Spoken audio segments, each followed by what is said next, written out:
Well, look at you, Mr. Superstar. Who would have thought that you'd be this good? You really made an impression. I mean, did you see the look on my mom's face? I've never seen her smile like that before. I think the last time she was that happy was when she was watching me at my graduation. It's really good to know that my parents actually like you. I'm so excited that we're going to get married now. I'm going to be with an amazing guy, and my parents actually like him as well. Oh, could it get any better? Well, Eileen, I'm really glad that you're happy. I put a lot of effort into making myself presentable today. I hope your parents liked what they saw. Are you kidding me? A handsome guy with a work ethic like yours? Of course they're going to love you. But if I'm being honest, I didn't really have any doubts that today wouldn't go well. Like, let's all be honest about the guy I'm about to marry. If this is the guy who can smash any interview that comes his way, then I'm pretty sure he's going to be able to impress my parents. Well, I thank you for the vote of confidence in me. If I'm speaking honestly about myself, I was quite confident I'd be able to leave a good impression. In fact, maybe I probably left even too much of a good impression. I was a little bit uneasy being there with your parents. I feel like I'm not someone who can really relate to them well. Well, this is a very interesting comment coming from you. What happened all of a sudden? I thought you were sitting there having fun today. It seems like you and my parents were getting along just fine. Well, I'm quite good at giving that impression, aren't I? It looks good on the outside, but on the inside, I was actually very curious about what was going on. I was quite surprised by what I saw today, Eileen. I had no idea that you came from this family. Okay, you say surprised, but do you mean that in a good way or a bad way? Well, I'm not sure, to be honest. I'm just gonna keep it neutral for the meantime. Are you serious right now? You're going to keep it neutral? You know what that means, right? You clearly weren't impressed by what you saw today. Here I was, thinking that you were the one who had to impress my parents. Little did I know that it would actually be the other way around. So what's going on? Were you actually judging them or something? Alright, look, I wasn't judging them or anything. It's just that you're a very unique girl, Eileen. You're so smart, well-mannered, and really refined. Before I met you, I'd been on dates with lots of girls. Okay, Mr. Ladies Man. You don't need to sit there and brag to me. You already made me jealous enough as it is. No, just listen to me. I'm not trying to make you jealous or anything. I'm just trying to paint you a picture of why I adore you and like you so much. When I say that I've never really met another girl like you, Eileen, I really mean it. And this isn't one of those lines I tell all the girls. Sure it isn't. I'm probably the 80th girl you've said that one to. Well, you know what? Let's assume that you are at the end of the day. You're the only one that I'm marrying, right? You should feel special about that. There you go with the cute romantic lines. You always know how to get me. But there are so many things that I love about you. You're kind, you're courteous. You know how to behave yourself. You know how to act when we're out at a fancy restaurant like this. You know what table manners are. You're courteous towards the staff too. There's all these things that I like about you. These are very little tiny things that not many people care about, but I actually think it's really important. Especially with the way that I was brought up. Oh yeah, please don't tell me. I know all about the way you were brought up. I've already met your dad. He's a real charmer, isn't he? Like, okay, I get it. I know you can't put your elbows on the table, but is it that big of a deal? I can tell you're getting a little bit annoyed with my dad, and I'll admit even for myself, he's pretty pedantic at times. I'm no different from him, right? There's still many times when I get up you for things like that, isn't there? I know, and it's just that one thing that I have to accept about you. I'm really hoping this marriage goes well without you breathing down my neck all the time. Well, hey, what I'm trying to say is that you're really good at this type of thing. I rarely have to point things out to you, right? And when I met your mom today, I thought it all made sense. She's kind of like my dad. She's super refined and doesn't want to do anything that's considered grotesque. For that whole time, she sat up with her back straight and was very clean when she ate her food. She didn't stuff her face full of it. Your dad, on the other hand, was a different story. I was really surprised about what I saw today. Yeah, you know what? I was thinking that you'd say something about him. What is going on there? When I was thinking about meeting your parents today, I thought that they would be exactly like mine. Or at least somewhat similar. Your dad was on a different level, though. I've never really met a guy like that before. What do you mean by a guy like that? What was so bad about him? Hey, look, I'm not saying he was bad or anything, but it was just really bizarre. It was kind of like he didn't even grow up in the society that we did. Did you see the way that he was trying to eat that spaghetti? He was using the fork as if it was a spoon. I thought I was watching a 2-year-old. Didn't anyone teach him how to curl the noodles around the fork and eat it that way?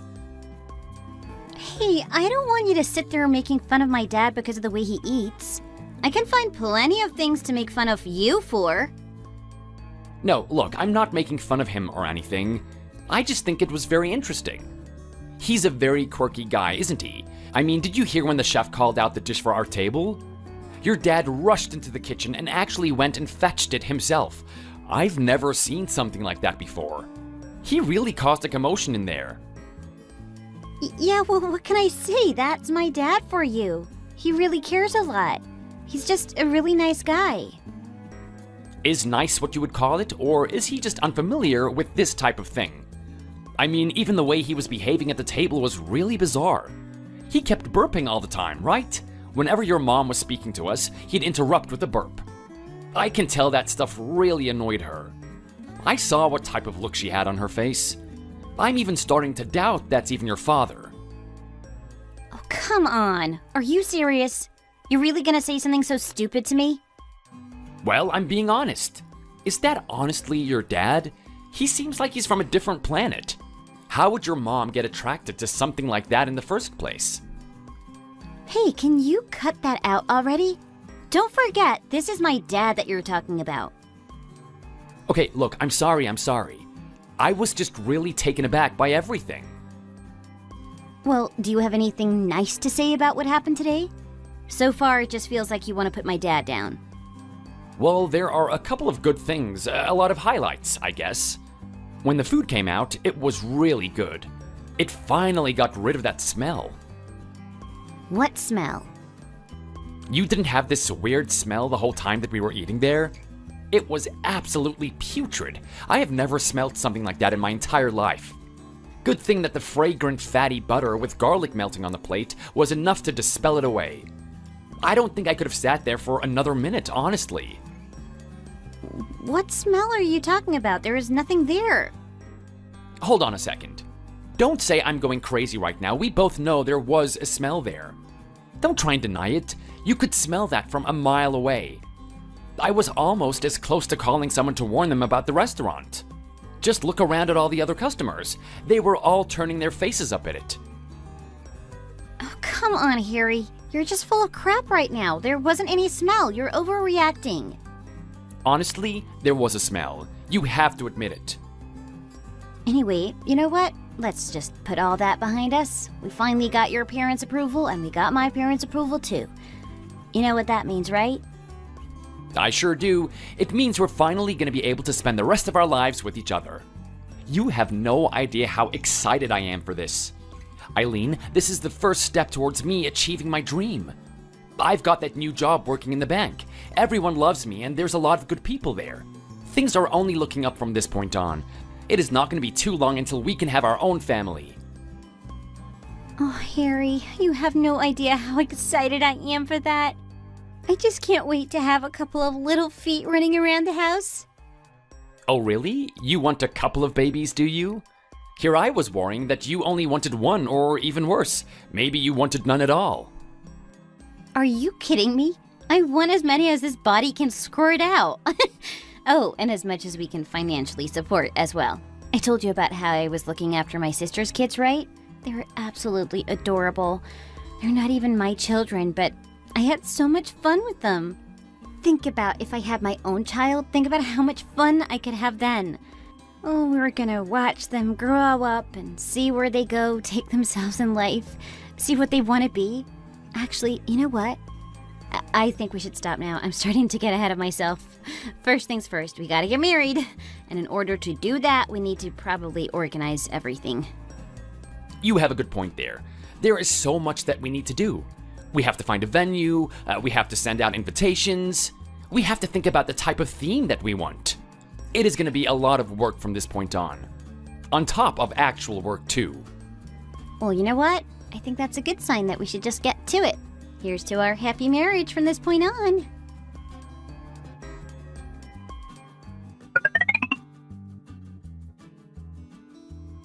Hey babe, how's things at home? I'm sorry, I've got some really bad news. I know we had a movie night tonight, but the bank wants me to stay back later today. We had a lot of issues with a couple of the new employees. I need to sort it out. My manager is currently sick, so they can't do it themselves. It is not something they want to do, but they've asked me to stay back and fix everything. I know our time together is very limited, and we've made a promise that movie night will always be movie night no matter what. At the same time, this is a really good opportunity for people to get a good impression of me. We're also getting paid extra for this, so I hope you don't mind. Hey, Harry, you know what? That's fine. Sometimes work comes before family, right? It's just really good to see you doing well out there. I mean, you just got that pay raise, didn't you? It looks like you're aiming for even more than that. Yeah, well, I'm quite intent on becoming the manager of this place. That's the type of guy I am, to be honest. I just love aiming for the next thing that's higher. Climbing up the rungs of the ladder, if you will. That's great. It really is. That's the reason why I married you in the first place. You're a really competent guy, Harry. When it comes to work, you always know what you're doing. Then again, I do wish you were home more, but I understand if this is the way things are. I mean, it's the reason why we can't have a baby in the first place, right? Oh no, you're still hung up about that one, aren't you? Believe me, I want a baby as much as you do. It is the only thing that I think about. At the same time, I want us to get set up first. I want us to make sure we have everything perfect. The baby is going to come into a world where you and I are already emotionally adjusted. That's the way that my father did it, and I think it's a good way. It is the way that I want to do it too. It's fine. It's fine. I understand your point of view. I'm just going to accept it. You have a point at the end of the day. It'd be smarter to do something like that. We really shouldn't rush into this. Hey, look, I promise you things are going to be great. I've got a plan for all of this. If we just stick to it, we're going to come out fine and happy. So just believe me, okay?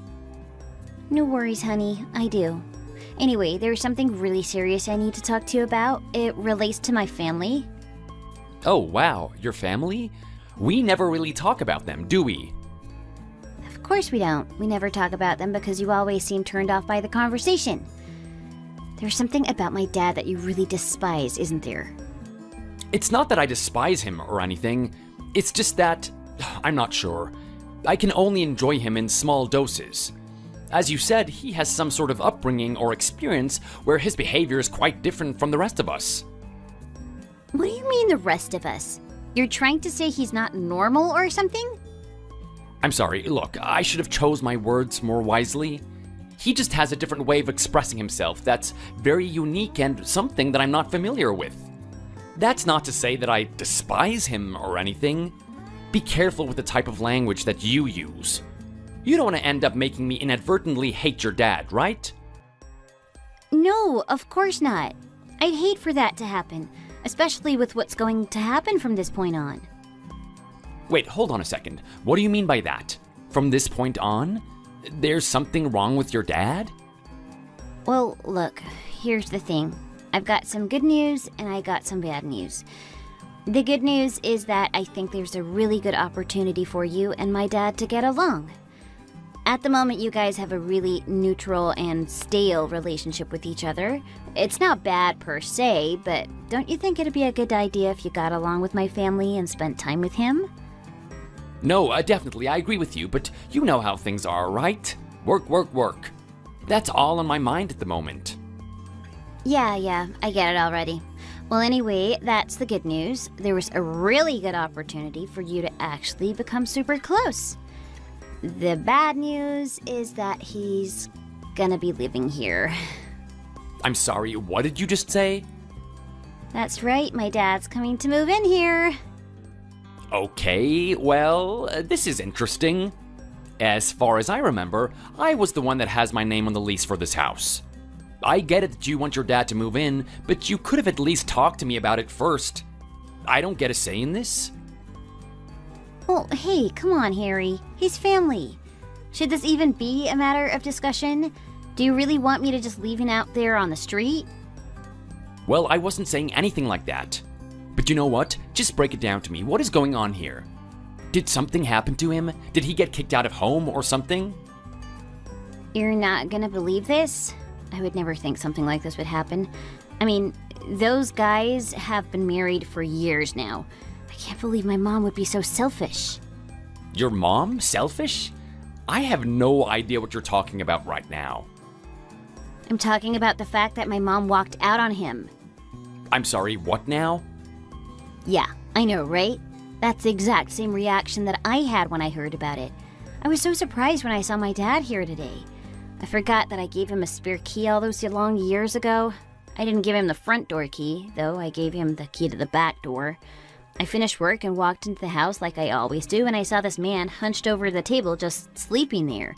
I was about to call the police and say that there's an intruder in my home, but I noticed it was my dad, and he wasn't sleeping. He was sitting there, sobbing, crying to himself. Crying? What happened to him? It's my mom.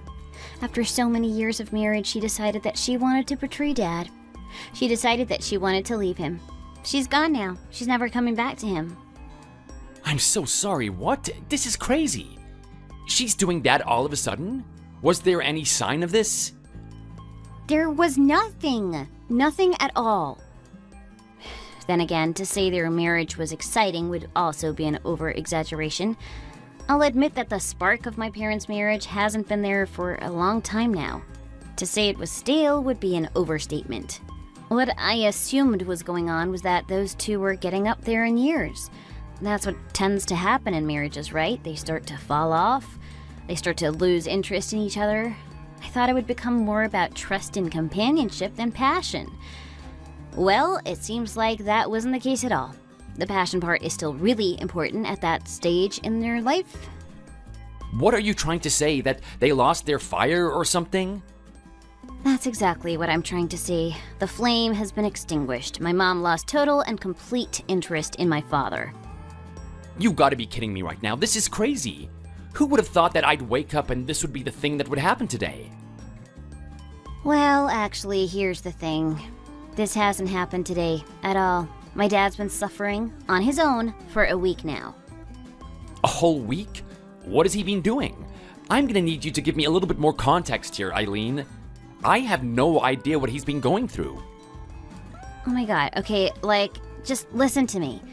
Basically, the passion has died out in my parents' marriage. My mom has slowly but surely started to dwindle in her attraction toward my dad. He woke up the other week looking all over the place for her. She was nowhere to be seen. He spent nights at home on his own thinking when she was going to come back. It wasn't until one morning when he finally found a letter. It was in the drawer and it was addressed to him. It was saying that she's gone, she was never going to come back there. She can't handle a guy like my dad. He's too much for her. She left the country with the man that she fell in love with when she was in high school. Apparently, they've gotten in touch with each other. She doesn't want to be with someone like my dad anymore. She wants to be with that guy. Can you believe that all those years of marriage and she's going to just spit it back into his face? I never thought she'd be this selfish. I always knew that my mom had something evil about her. Now I can finally see it. Wow, this is a really interesting development. This whole time, I had respect for your mom. It seemed like she was someone that really cared about raising you. To think that she would walk out on her family like this just for someone that she met when she was in high school. I have to say, I kind of do feel sorry for your dad. Are you kidding me right now? You actually like my mom more than my dad? Look, say what you will about my dad and his bad habits, my mom was a way worse parent than him. At least my dad let me do things. He let me be free. He let me explore myself. If I was a kid, he'd let me be a kid. If I was a teenager, he'd let me be a teenager. That was his philosophy about raising me. My mom, on the other hand, ruled the house with an iron fist. She wanted to control me. She wanted to control my dad. She thought that everyone had to be a certain way, and she wasn't happy if we weren't to her liking. A lot like my parents, to be honest. Exactly, and look at how you turned out. Sometimes you're just this dull sap that only cares about work. Hey, weren't you just saying that that was the thing that you liked about me the most? Okay, oh my god, like, yes, sure it is, Harry, but at the same time, it comes with its drawbacks, doesn't it? Anyway, we've only had encounters with my parents on the rare occasion. You don't really know them too well, but my mom is always putting on this false pretense. You don't want to fall for it, because I'm telling you right now, she is evil on the inside. Well, I don't know. Is that really the case? Do you really think your mom is evil? What do you mean by that? You're actually trying to say that my dad's to blame for all of this? You don't see that my mom is some selfish old cow that only cares about herself and some douchebag that she used to flirt around with in high school? Okay, well, look, this is bad and everything, but friendships and relationships, for that matter, are two-way streets, right? Maybe we should think about your dad and his behavior before we start making judgments about your mom. Okay, well, this is interesting. You want to assess my dad? Okay, well, let's assess him then. Loving father that lets people be the way they want to be. What else do we have? A caring man that always gives his attention to his wife and daughter. What's another assessment that we can give my father? Oh, how could I forget the most important one of all? The man that picked me up when other people threw me down during the time I was getting bullied in high school. He is the one that was there for me. He was the one that made me feel like I was still a beautiful girl. I'm telling you right now, he was a really good person. And it's just absolutely horrible that my mom would do this to him. I know, but there are other things that are important in a marriage, right? Like, listen, you even get angry at me for parking the car in a certain way. You want me to back the car in instead of driving it into the garage. Isn't this obvious though? I want you to make it so that I can drive it out easily. I do the same for you, don't I? Well, yes, you do. But this is what I'm talking about. These little things mean a lot in a marriage, don't they? Let's take a look at the way your dad behaves. He's got no self-control. Any sort of impulse he has, he just acts upon it. He doesn't feel ashamed of his own behavior in the least. He'll burp and fart wherever he goes. He'll kind of make a joke out of it too. He thinks it's humorous. I swear I feel like I'm talking to an elementary school kid sometimes when I'm with him. I mean, so what? That's part of his character. I don't see what this has to do with anything. I'm gonna be honest. I'm feeling a little bit sorry for your mom. I mean, I find it hard hanging out with him for a little bit. And she's had to hang out with that type of behavior every day, right? She's been doing that for her whole life. And not only that, it's only gonna get worse for you if you actually live with the guy, isn't it? I'm sorry to say, but I'm not surprised that she lost attraction for him. It's quite obvious, really. You know what? I didn't think you would be this cruel. Like, how could you be so cold-hearted, Harry? What do you mean by cold-hearted? Look, I'm not trying to be cold-hearted or anything. I'm just trying to look at both sides of the story here. I mean, yes, it's sad that your dad is in the position that he's in, but it's important to look at the whole picture and not just focus on how unfortunate it is that his wife left him. Like, think about it. In every relationship, there was something that you could have done to save it, right? Maybe he was taking the relationship for granted or something. You really don't understand anything at all, do you? That is not what a relationship is about. A relationship is about accepting each other. As much as you strive to be, we can't always be perfect, Harry. Yeah, I'm sure my dad had his faults, but my mom also had her faults. You never saw him complaining about it. He just accepted her for who she is. He never failed in his duty to be a loving husband. He cared about his family. That's all he devoted his whole life to. He was caring for us, and now she's thrown it back in his face. And you're telling me that she's doing this all because he farts around the place from time to time?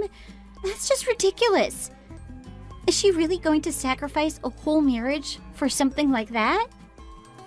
Well, I mean, look, probably not, but that's not what I'm saying, is it? I'm just saying that something was probably happening behind the scenes that we don't know about. I mean, heck, whenever I'm with him, I reach my limit within the first 5 minutes of talking to him. Anything more than that, and I feel like running to the toilet and start puking up whatever I ate that morning. You know what? You're gonna have to learn how to get used to him because he's gonna be living here now. Come on, you're seriously not pushing that onto me, are you? Doesn't he have any other friends that he can go to? Any other people that he can be with? Well, maybe he does, maybe he doesn't. At the end of the day, he's asked us. Let's just assume he doesn't have people to go to. How hurt do you think he's gonna be if we just push him away? Imagine if I did that to you. Imagine if I was all you had left and I just said no to you. It's gonna hurt, right? Okay, fine. Look, you've got a point. I would get hurt by something like that, to be honest. At the same time, I don't know. I'm pretty fearful about what my life is gonna be like when I'm actually living in the same house as your dad. Are you kidding me right now? I mean, I know things are looking really dire and grim because my dad had something horrible happen to him, but I thought you would at least be excited for something like this. I mean, what exactly is there to be excited for, Eileen? Whenever I talk to your dad, we don't exactly have the same interests, do we? It almost feels as if I'm talking to someone from a different country. There's something about the way we communicate with each other that's just off. It's like we don't have a common understanding of each other. I'm not really sure what to look forward to. Well, think about it. It's an opportunity for you guys to explore each other. It's an opportunity for you to look past his unpleasant behavior and see something that you actually might like about him. Don't you think that's a good thing? Well, okay. Well, maybe there's a possibility of something like that happening. But at the same time, we need to ask ourselves, how long is this gonna last for? I mean, is he just gonna live with us forever? Of course not. He's not going to be here forever. He just needs some time to get back on his feet. A little bit of time with family, you know. He doesn't want to live in that house anymore. He stopped renting it and he wants to find a new place. A place that doesn't remind him of his old wife. He probably wants to find a partner too. We should wait until that happens. Wow, are you serious right now? You actually expect him to find a partner at that age and with that type of mannerisms? Wait, hold on a second. What the hell is that meant to mean? I don't know. I'm just saying that it's not going to be easy when he's on a date, and he keeps burping every 2 minutes. I don't think a girl is going to sit with him even if she was paid for it. Hey, you know what? I'm gonna draw the line in the sand right now. It's that type of talk that needs to stop before he comes here. What do you mean that type of talk? I am talking about the way you're degrading him. Things aren't gonna be working out if you have this preconceived idea that he's just some old disgusting old fart. I want you to start seeing the better sides of him. Can you promise me to do that? Look, I don't know, Eileen. You and I are still trying to get ourselves set up. I feel like this is a major roadblock. I want to at least put a deadline on him. How about we give him a couple of months? That should be enough time to pick himself up and get back out there. Actually, no, that's not gonna do at all. I am not having this discussion with you, Harry. He stays here for as long as he needs to. He is family at the end of the day. If you were in the type of position he was in, I wouldn't turn you away like that. Think about it. If your dad had to do something like this, you wouldn't turn him away, right? You'd let him stay here for as long as he wants. I probably would, but at the same time, he doesn't behave the way that your dad does. At least he would conduct himself around the house properly. I'm really worried about how your dad lives his life. I mean, if he's that dirty in public, what is he gonna do at home? Is he at least gonna clean up after himself? Well, I'm not really sure about that. As far as I know, Mom's been the one that's been taking care of all that stuff in the late years of marriage. He's probably gonna expect all that to be done for him. Well, isn't this just perfect? We got one of the most gritty, sloppy men that ever walked this planet, and he's gonna be living in our house. He's gonna make all this mess, and he doesn't even have the capacity to clean it up for himself. You were talking about how I should be excited for this, Eileen? Oh boy, I'm excited for that. Can't wait to see what disaster he's gonna leave me when I come home from work. Hey, look, enough of that. I told you to stop talking about him that way. No, you know what? I'm gonna talk about this any way I want. If I'm being honest, I'm not happy about this. No one discussed this with me. No one got my opinion on what I wanted to do. You just decided to bring him here yourself. And you know what? Fine, you can do that. But I always have the free will to choose how I want to react around him. I'm telling you right now, Eileen, if he doesn't pull himself in line, this isn't going to be a good experience for anyone involved. What are you talking about? If you know it's not going to be a good experience, why don't you just do the proper thing and just approach him with care and kindness? Be accepting of him. And what? Let him walk all over us? I'm not going to have it that way. If he's gonna live under my roof, he's gonna live under my rules. I'm not even asking him to do much. I just want him to clean up after himself. Okay, fine. I understand that, but you don't have to be so mean about it. You can call it mean, or you can call it being assertive. Anyway, you know what? Thank you for letting me know. I'm gonna get back to the tasks that I have at work. You know what? I'm probably gonna stay overtime because I really don't want to come home to whatever state your dad is in.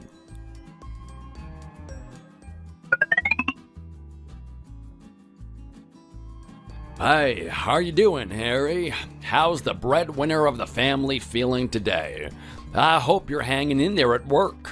I can tell you're working very hard. Anyway, I don't want to bother you too much, but I've been having this issue with the toaster. I must have put about 12 different slices of bread in there, and they've all come out pitch black. I tried to eat the first one, but it was just unbearable. It felt like I might as well go outside and lick the tires of the car, to be honest. So, I'm just wondering if you can tell me how this thing works. I don't care how hungry you are, I don't think this stuff is worthy of human consumption. Okay, Mitchell, is this some sort of joke or something? I really don't have time for this stuff. This is the 12th time you've asked me this week.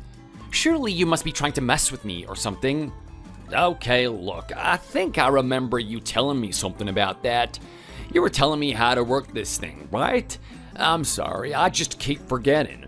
It's really hard for my mind to keep this stuff in. You know what my age is getting to, right?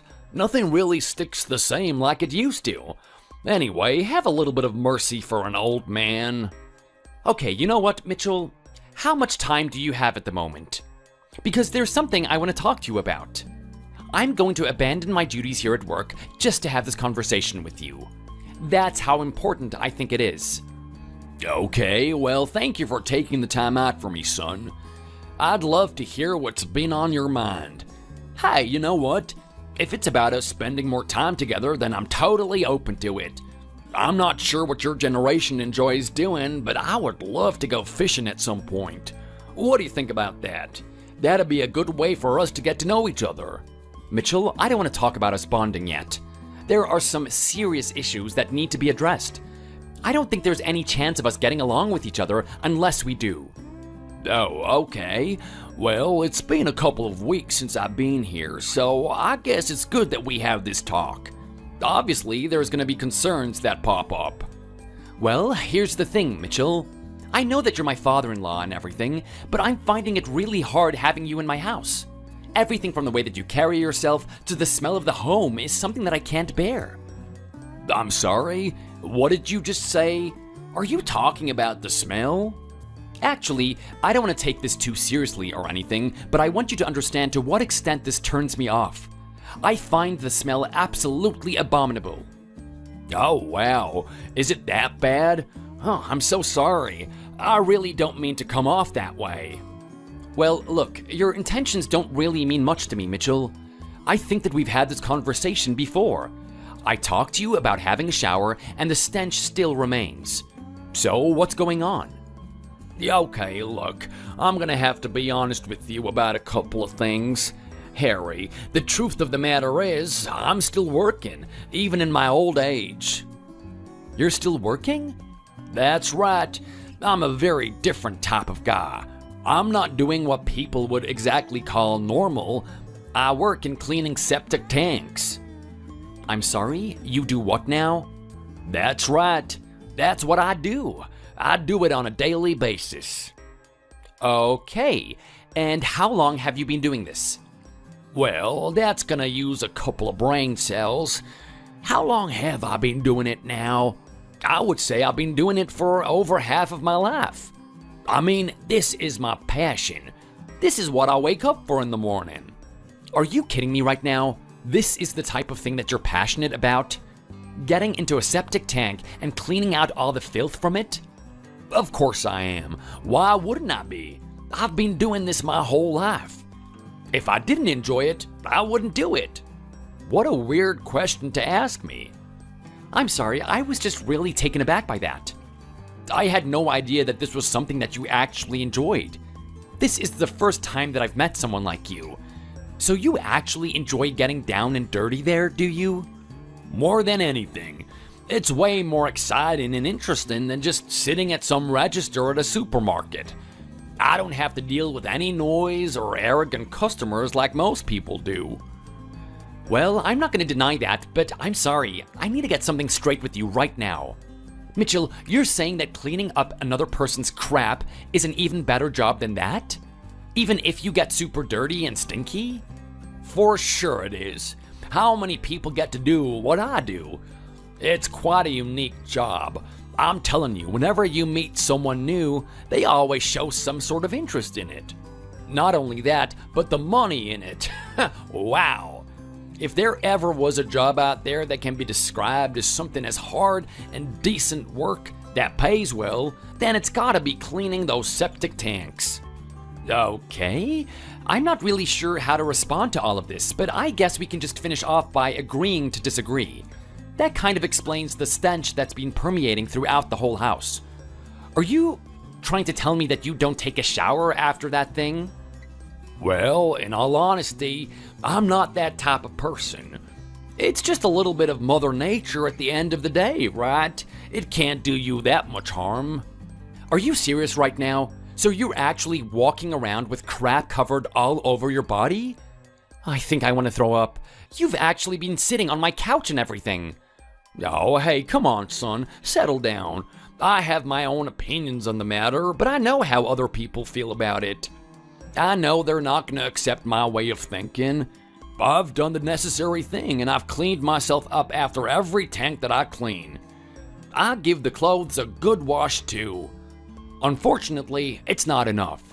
Doesn't matter how much you try and clean that stuff off, it just kind of lingers there, you know? Especially when you've been doing it as long as I have. Right, and you've been doing this for over half your life? I have to say, Mitchell, you're a different type of beast, and I'm not really sure if I'm complimenting you on that. I mean, you've done this for your whole life, and you don't feel tired of it, especially now that you're getting up there in years? No way. You see, there's something wrong with a lot of people my age. They don't have that one thing that they want to wake up in the morning for. They don't really have that one thing that excites them. It's people like that that really get down in the dumps when tragedy happens. They should literally get down in the dumps like me. Jokes aside, take a look at me. I mean, sure, I was really sad when my wife up and left. I gotta say, I spent my whole life with her. It really did a blow to my heart when she left like that. We have a family and everything. But you know what? I still have something I'm passionate about. I just can't wait to get in there and start cleaning. Because of that, I'm able to forget about any pain or sadness I have in my life. You know what, Harry? I'd be taking notes if I were you about this. If you want to look at a good example of how you should live in your older life, then take a look at me. You're not going to find many role models that are better than me. Well, I'm going to take everything you say with a grain of salt. As it happens, I'm really proud of my father. He's a very successful man, and he's living life quite cruisily at the moment. I don't want to put down your philosophy of life. I'm going to accept it as somewhat illuminating. I've definitely never met someone with this type of opinion before, but that being said, it's good to have some idea of what type of work you're doing. Speaking honestly, Mitchell, I'm not sure if this is a good enough excuse. I mean, it's great that you're passionate about your work and everything, but it's kind of affecting me and my wife at home. Are you sure about that? She's never complained to me about the smell. Yeah, well, that's the funniest thing. I wonder why. I guess her nose has just gotten used to it or something. I'm kind of jealous of her, to be honest, because I have to walk through the whole house holding my nose in. I can only find solace when I get into my room and I'm away from you. Even then, I can feel like the smell is seeping in bit by bit. Are you sure that you're actually washing yourself properly? Of course I am. You know what? I can see how much this is affecting you, Harry, and I really care about our relationship. How about I just have a second shower when I get home and I do my own washing as well? You know what? I think that would be a really great start. Okay, well, cool. That's settled then. Looks like our trouble is out of the way. We can start having a fantastic relationship with each other. I'll get started on doing those types of things. And you can get started on planning the fishing trip. I know how busy you are, but I feel like this is something that you should organize. Give me a plan that I can get excited for. Whoa. Hang on a minute. We're not done just yet. This extends more than just a little bit of smell throughout the house. Are you serious right now? There's actually more stuff that you need to complain about? There is, to be honest. And I really would like you to listen to me because this is something that's been really bothering me. It's really intrusive of my everyday life. Wow, you really take all of this stuff to heart, don't you? Okay, well, what else is on your mind then? Here's the thing, Mitchell. I can tell that you're a really good person. I think your intentions mean well, but your behavior is a little bit too out there for me. I am not used to it. What do you mean by that? I'm talking about the way that you carry yourself, the way you behave. I mean, I was so surprised the first day that you started living here. My wife was telling me that you were really depressed and you needed someone to talk to. It was almost as if nothing could make you happy again. Yeah, well, I'm not gonna lie. I really did feel like that for a time. I was in a marriage that I was very invested in. And you know what? That's very understandable. I sympathize with your pain. At the same time, that first day you were here was totally different to what I was expecting. I mean, you really did settle in quite quickly, didn't you? What do you mean by that? You say it like it's a bad thing.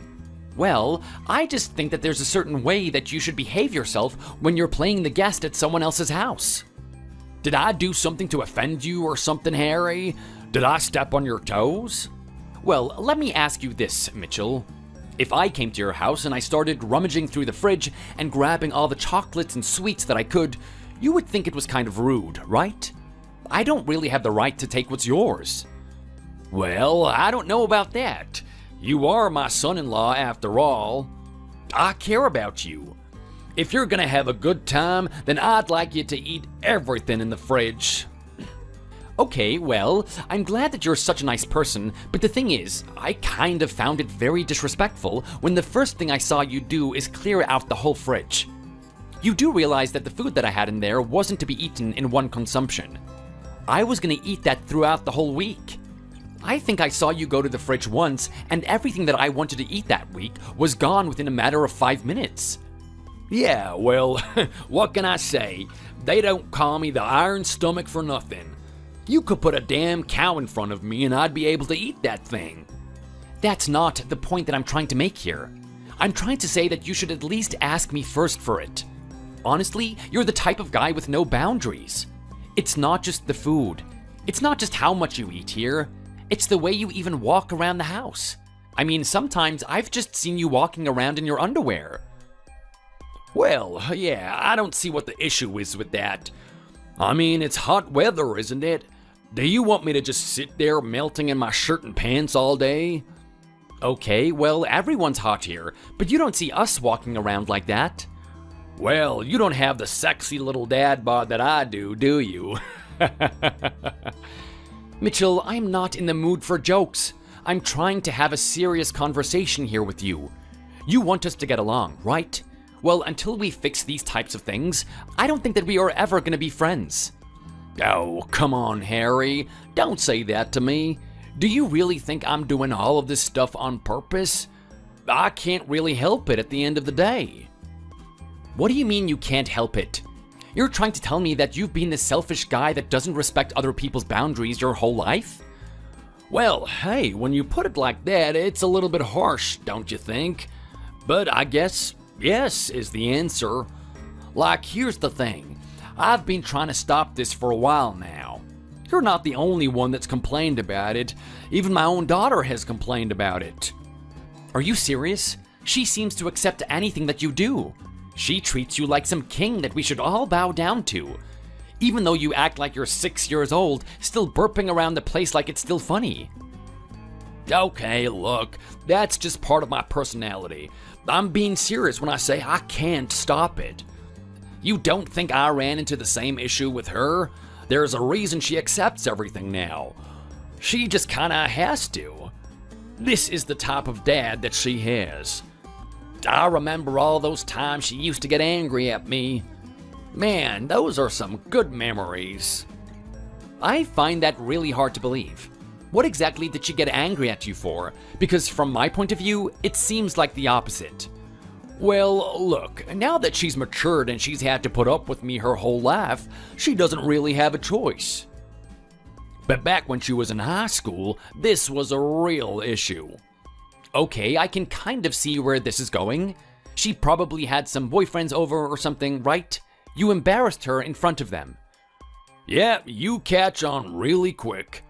You're a really smart guy, aren't you, Harry? That's exactly what happened. You see, there's always a part of Eileen that's loved her father. I mean, I'm her dad at the end of the day. She spent her whole life with me. I may be the grotesque and ill-mannered guy that I am, but I raised her with love. I've always been the biggest supporter in her life, and she'll even tell you about it herself. No, you don't need to tell me that a second time. Exactly. That's a really good daughter right there. It's so good that she's finally come full circle. Back when she was a teenager, things weren't as easy as they are now. Whenever she had a boyfriend over, she wanted me to be on my best behavior. She wanted me to stop cracking jokes. She wanted me to stop burping or to stop farting. She wanted me to eat better at the dinner table. Pretty much every little facet about my personality, she wanted me to change. Sounds a lot like me. That's exactly what I want you to do. Yeah, well, you don't think I haven't tried before? It's for my little girl, right? If it's gonna make her happier, then that's exactly what I want to do. Unfortunately, I just can't control myself. I mean, I don't know what it is about me. I think I'm a really good person, but this is one of my downsides. I just can't help being the type of man that I am. Everything from the way that I eat to the way that I talk and the way that I behave is all out of my control. It's probably from hanging around grotesque men my whole life. This is what I consider normal. You understand where I'm coming from, right? Actually, no, Mitchell, I don't. I honestly don't. I know you're trying to make it out like you don't have any control over this, but it's just so ridiculous to me. You're saying that you really can't help keeping your burps to yourself? Don't try and sit there and act like it's this hard thing for you to do. I am not gonna fall for it. But I'm being serious with you right now. It's honestly hard for me. I just told you, right? I was trying to do this for my daughter. She had no choice but to accept me. I find this really hard to believe. I still feel you're playing some sort of game with me. Anyway, you know what? I don't think I have time to keep talking to you about this all day. I gotta get back to work. I've noticed the house is getting a lot more messy since you've moved in. There's junk food littered all over the place. There's dirt all over the house. I think you actually bring your muddy shoes in. Do you think you could do something to make the place a little bit more homely? Oh wow, you actually want me to clean, right? I'm not really used to doing that type of thing. My wife usually handled that stuff, but I'll do my best. I don't want you and I to have bad blood between each other. I think you're a really good man, Harry. Yeah, well, if you have some sort of respect for me, then you'll clean the place up, won't you?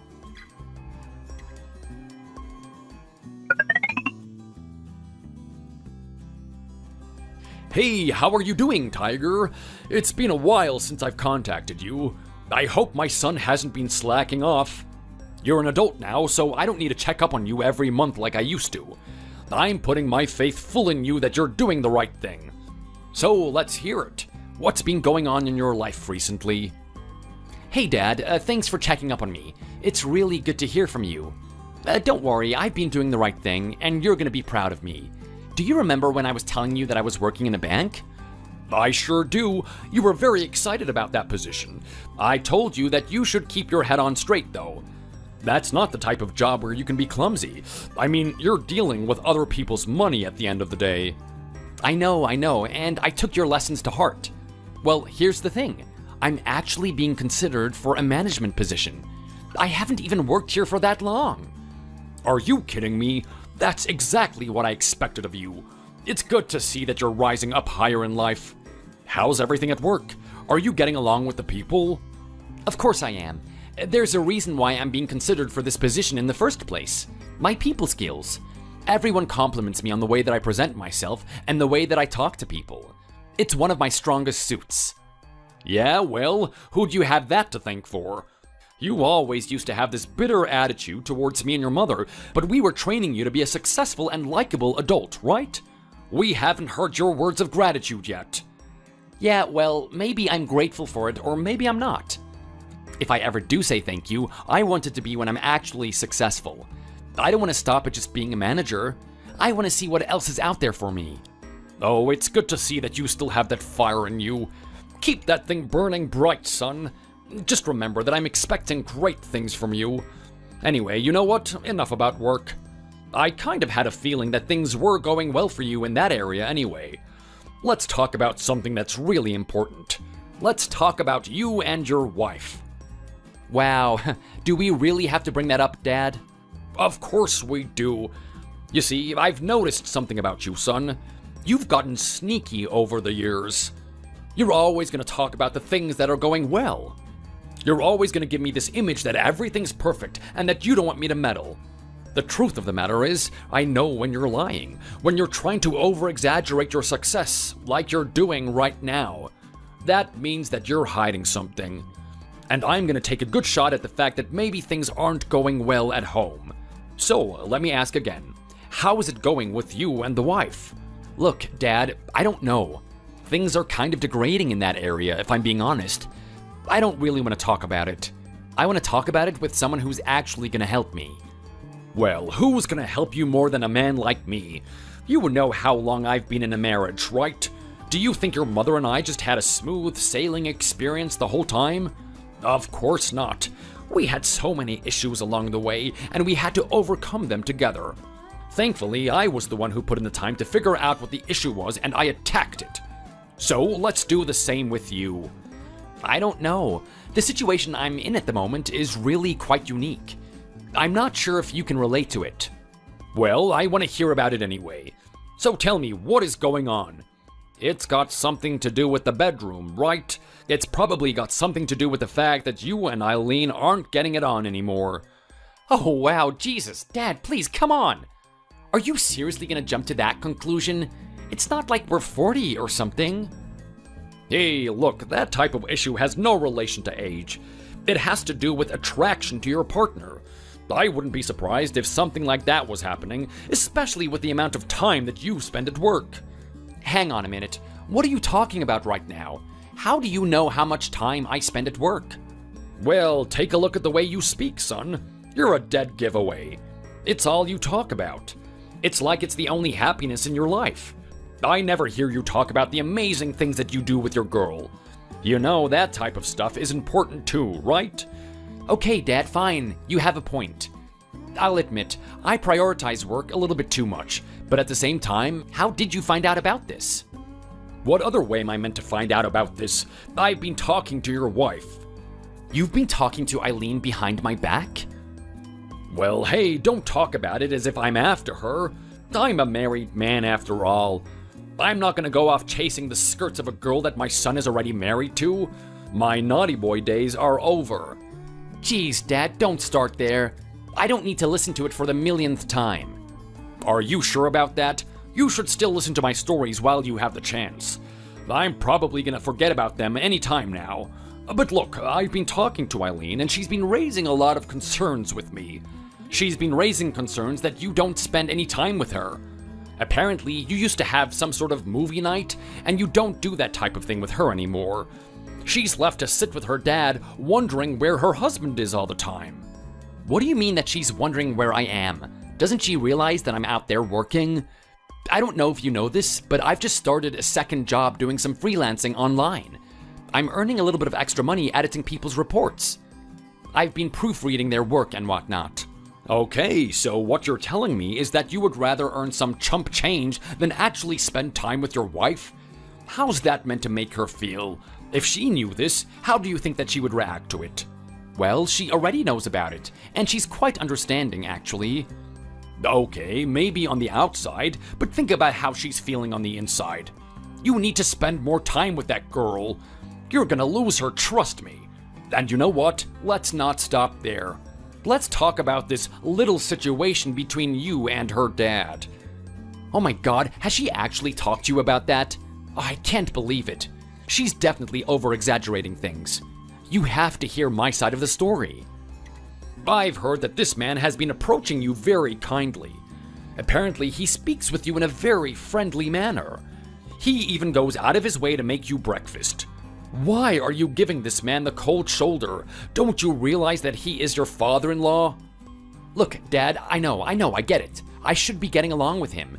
It's just that he really disgusts me on a very primal level. What is that even supposed to mean? You wouldn't understand unless you're here. I mean, let's face it, look at the household that you raised me in. You made sure that manners were the first thing that we respected, from the way that we ate to the way that we behaved ourselves. This guy is completely vile. You have to be in the same house as him to understand. He leaves all of his junk everywhere. He doesn't have any care for the people around him. He doesn't even try to clean up after himself. He is absolutely horrible to be around. I understand that he's trying to make some good advances towards me, but all I'm asking him to do is change something fundamentally about his behavior. I don't care about all the nice things that he's doing. I just want him to be doing the right thing. Well, it sounds like you're being very unfair about this. I've actually met the man myself. I have a very good idea of who he is. Okay, so you've actually met him, Dad. So you know what I'm talking about, right? Don't you feel like he's a really uncultured person? I can tell that he is a very good person, and you've clearly misunderstood what I was trying to teach you your whole life. I wasn't teaching you to be well-mannered so that you could look down on people. I was teaching you to be that way so that you could be the best person that you can be. I'm not gonna sit here and say that this man is perfect. At the same time, you don't really know what type of life this man has had. You don't know why he is the way that he is right now. I think a little bit of sympathy and curiosity about who he is would go a long way. I know, Dad, I know. But come on, are you serious right now? The guy walks around the house barely wearing any clothes. Whenever we go out together, he doesn't wear shoes. He says that he wants to get in touch with nature. He doesn't think our feet are designed to be wearing a shoe. Well, you know what? Maybe he's wrong, or maybe he's right about that. Who knows? I don't want you to be looking down on him for it. So let me ask you this. You love Eileen, right? Of course I do. She's the love of my life. Well, that's good. It's good that you love her. If that's the case, you have to accept her father. There's something important that you need to understand.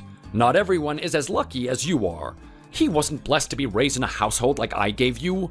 So I suggest you keep that in mind the next time you're talking to him. Okay, Dad, fine. I get it. I get what you're trying to tell me. Maybe I'm being a little bit too harsh on him. I'll try and be a bit more understanding. That's good. And while you're at it, you can spend a bit more time with your wife. God knows if you don't start doing it, someone else is going to.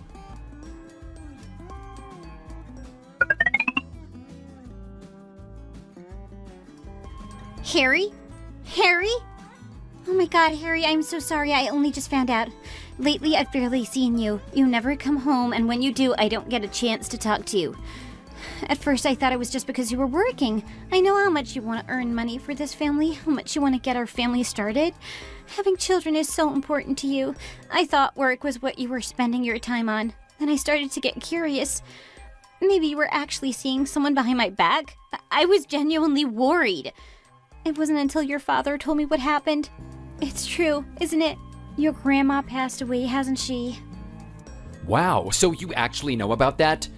I was hoping that you wouldn't find that out for a while. But yes, that's right. My grandma's gone. Oh wow, Harry, I can't tell you how sorry I am to hear that. I know how much she meant to you in your life. She was the one that you would stay with on the weekends, right? She was your sanctuary away from your dad? That's right. She was. She was a big part of my life. I have a lot of happy memories with her. In fact, a lot of my dreams kind of revolved around the memory of her. My dad would always talk about the amazing family that she created. I mean, she had so many children. Everyone loved her, even her grandchildren. I thought that she was going to live to be 100. I didn't think that she was actually going to pass away this quickly. I honestly feel like I'm in some bad nightmare right now. I never thought that this would happen. Okay, well, look, I understand how you feel. I wish you had just told me about this, though. Do you know how worried I've been? I've been sitting here at home thinking something happened to you.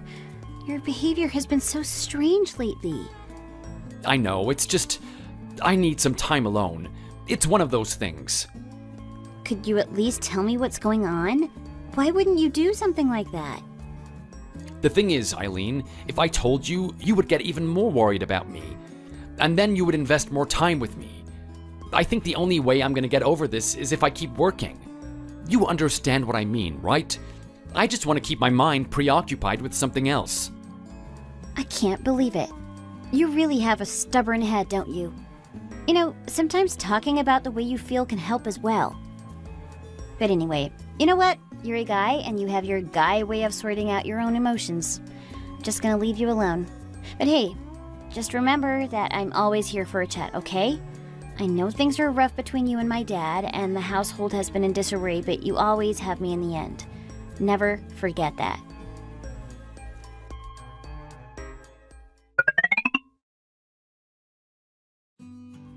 Hey, son, how are you doing? It's been a while since I told you the news about your grandma. I've got a date for the funeral. I'll send you the details at some point. It's really unfortunate that had to happen. Hey, Dad, you know what? It's alright. I'm starting to get over it a little bit.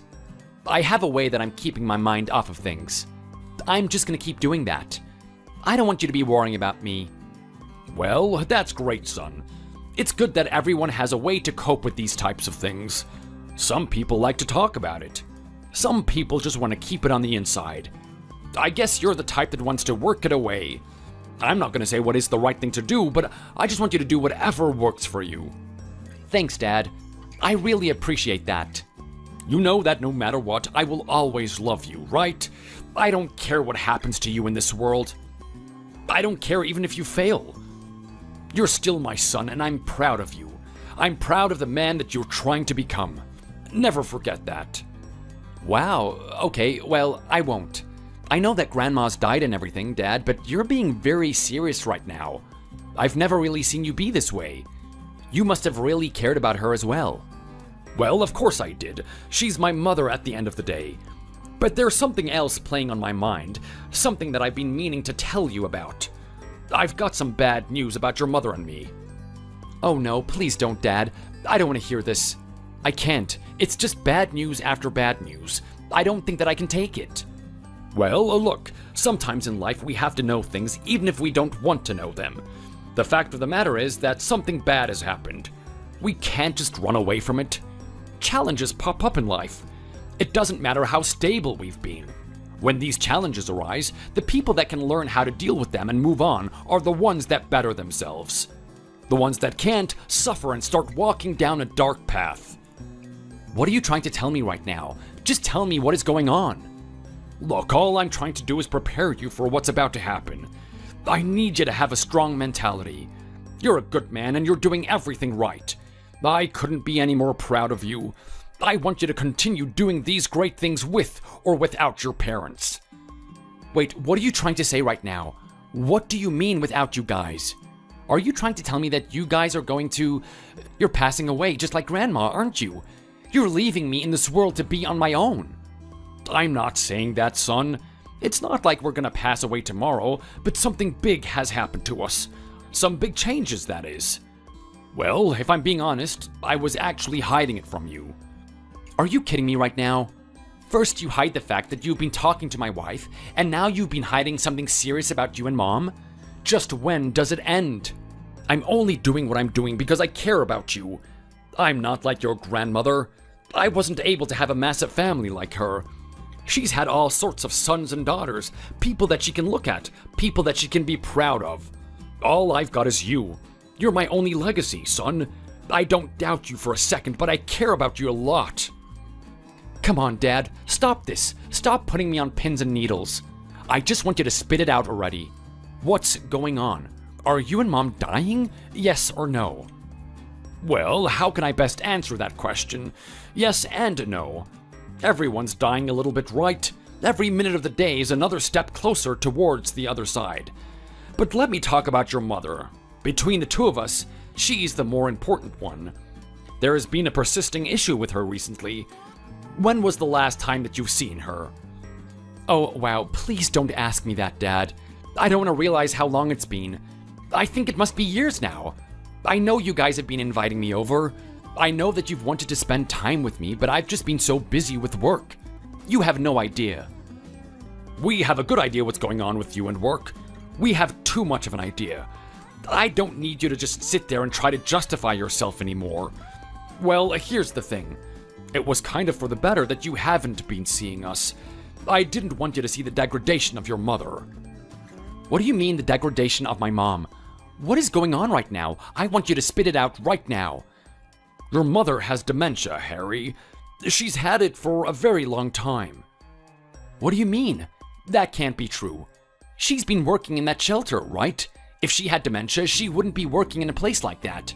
She needs to have her wits about her. That's where all of this started, actually. She was at that shelter and she accidentally wandered into someone else's restaurant.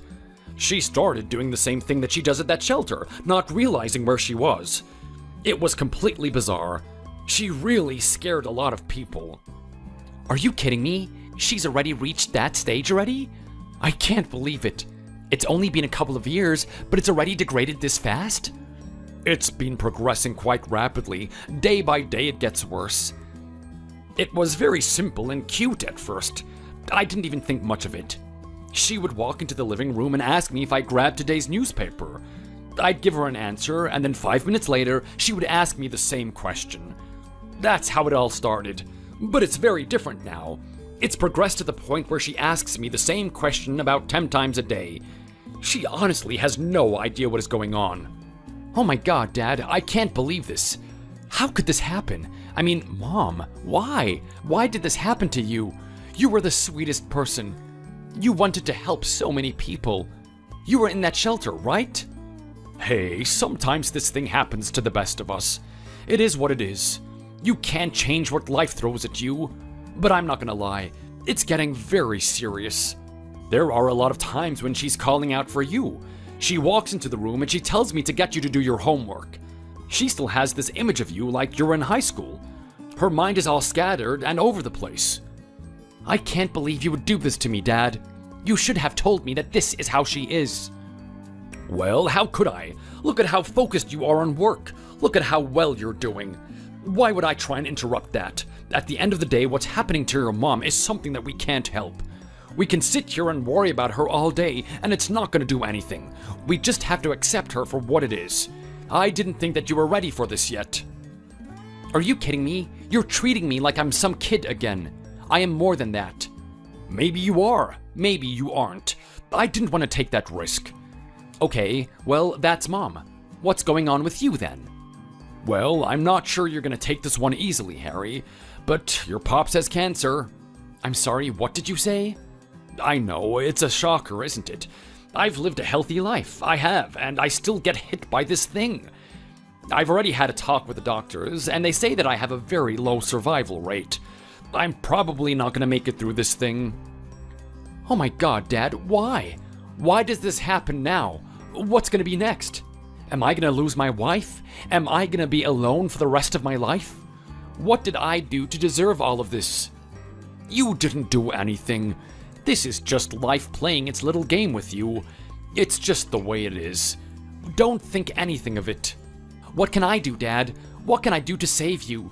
I can't have both of you leave my life. I still haven't created my big family. We still haven't made you proud yet. You listen here. I know a lot of families.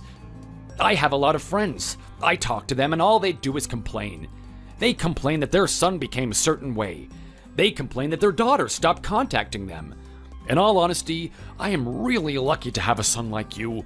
I don't know if I could be any more proud of you than I am now, family or without family. Come on, Dad, that's not good enough.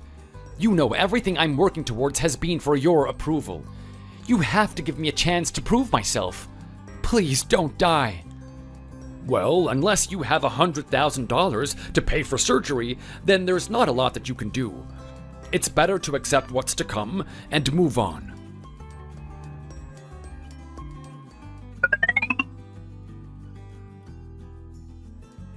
Harry, babe, I know you're in that room. I know you're feeling a lot of pain right now. I get it. You don't want to come out and talk to me. You don't want to talk to anyone. But at least talk to me. You haven't gone to work in days. I'm really worried about you. What's going on? Look, Eileen, it's nothing. There's nothing that you can do about it. I just want to be alone with my thoughts. That's not good enough for me. Talk to me. Don't shut me out. I'm the only one that's here for you. What's the point of me talking about it? Talking about it isn't gonna fix the issue. Things are set on the path that they are. I lost my grandma, and I'm gonna lose my parents now. You were with me when we saw my mom, right? She's like a totally different person now. She's all over the place. I barely recognize her. She barely even recognizes me. My dad's had this cancer thing for a while too. All the medicine they've got him on is really taking its toll. He's been puking up in the toilet every 10 minutes or so. I'm losing the people that are important to me, and I can't do anything about it. Just give me some time to accept this reality. That's all I need. That's it. I've had enough. I want you to get out of there right now. I'm sick of you sitting in there sulking, feeling sorry for yourself. I'm sorry, what did you say? Yeah, you heard me. I want you to get out and start being a man. What happened to that guy that's working night and day just to provide for our family, just so that he can have his own child one day? Is that the same person that's crying in this room thinking that he can't do anything about this? Well, I'm sick of it. What are you trying to tell me right now? Eileen, what is there that we can do? Do we have $100,000 for surgery? Because if you don't, we just need to accept the way things are. You don't even want to try. You think it's better to just sit there wallowing in your own sadness. It's pathetic. Well, you know what? Fine. I might just take my $100,000 and put it somewhere else. You don't deserve it. I'm sorry, what did you say? That's right. I've got the money for this thing. I've got a chance to save your father, and you know what? I've got a good plan for your mom, too. Hold on a second. What do you mean you have $100,000? Where did you get that money? Look, your questions are redundant. That doesn't matter right now. But what I need you to do is get some sleep. I want you to get out of that room and come back to bed with me. I don't even want you to talk to me. Okay, but I need to explain what's going on right now. This is all too fast. I don't need to do anything. The only person that needs to do something is you. You need to get to bed so that you can catch that plane in the morning. You and your dad are flying out of state. You're going to one of the top doctors to get treatment. Wait, what did you just say? That's right. I've already paid for the ticket. Now get to bed before I start to get really mad.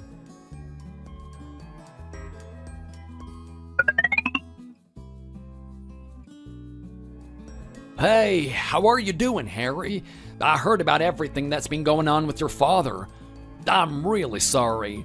It must be tough on you, but hey, you know what? I'm gonna cheer you up.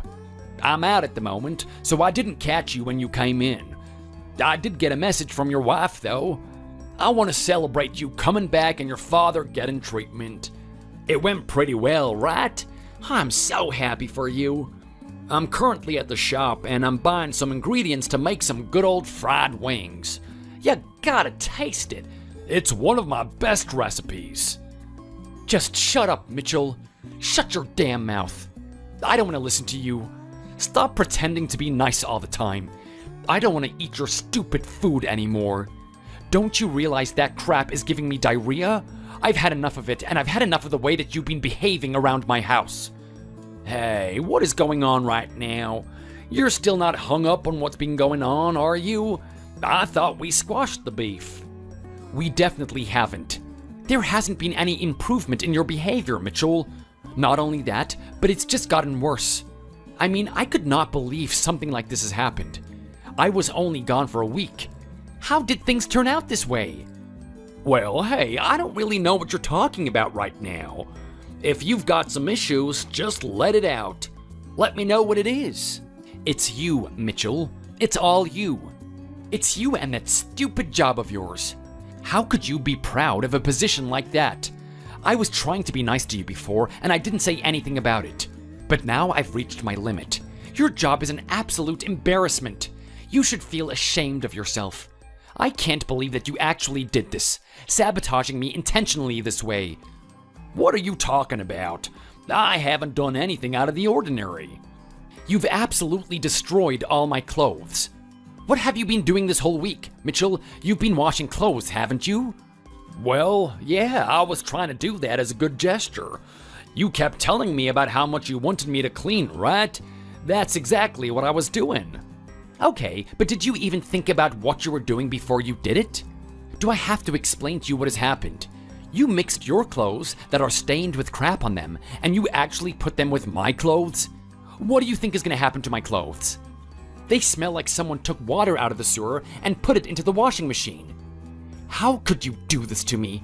Don't you realize I have to go to work? I can't get the smell out. I've been trying to sit here all night scrubbing it, washing it. Nothing is working. Oh, jeez. I can't believe I did that. Look, I'm so sorry, Harry. Honestly, I didn't mean to do that. I didn't want to inconvenience your life. My heart's in the right place. You gotta believe me. I don't give a damn where your heart is, Mitchell. This has gone way too far. I want you out of my house. I don't care how much of a nice guy you are. I am not putting up with this anymore. Oh, come on, Harry, don't say that. I'm your father-in-law. Find it in your heart. You know I'm a good person. Shut up. Get out. Get out tonight. I don't even want to have this discussion with Eileen. I want you out before she actually gets back here.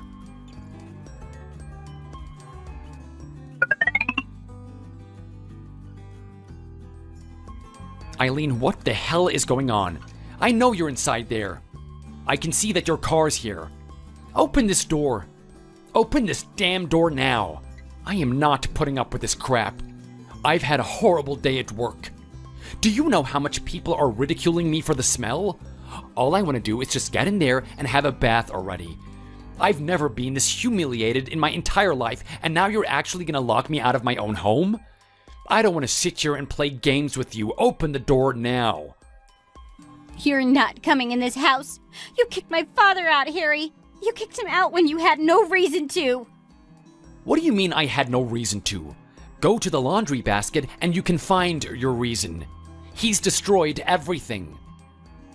Do you have any idea how much he's done for you?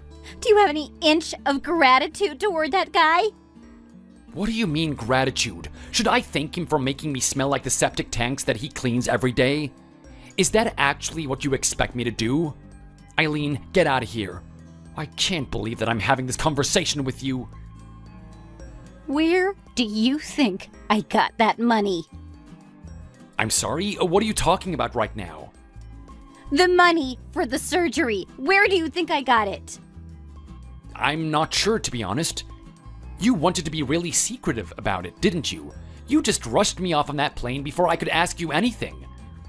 I didn't want to tell you who gave me that money because I thought you should love my father first. I didn't think that should be the reason why you started to like him. What are you telling me right now? You're actually trying to propose that he gave you that money? The guy works in a septic tank and cleans other people's crap all day. I am not going to believe you. Why do you think he's doing that? Do you think that's all he does? Don't you realize that he's the owner of that septic tank cleaning company? I'm sorry, what did you just say? Yeah, that's right. He's the CEO. You got no idea the type of life my father has had. From a young age, he's been working in that type of job. It all started with garbage disposal. He's been cleaning up the crap that everyone else throws out. Next, he's in the sewers. Then he finally got somewhat of an upgrade and started cleaning the septic tanks.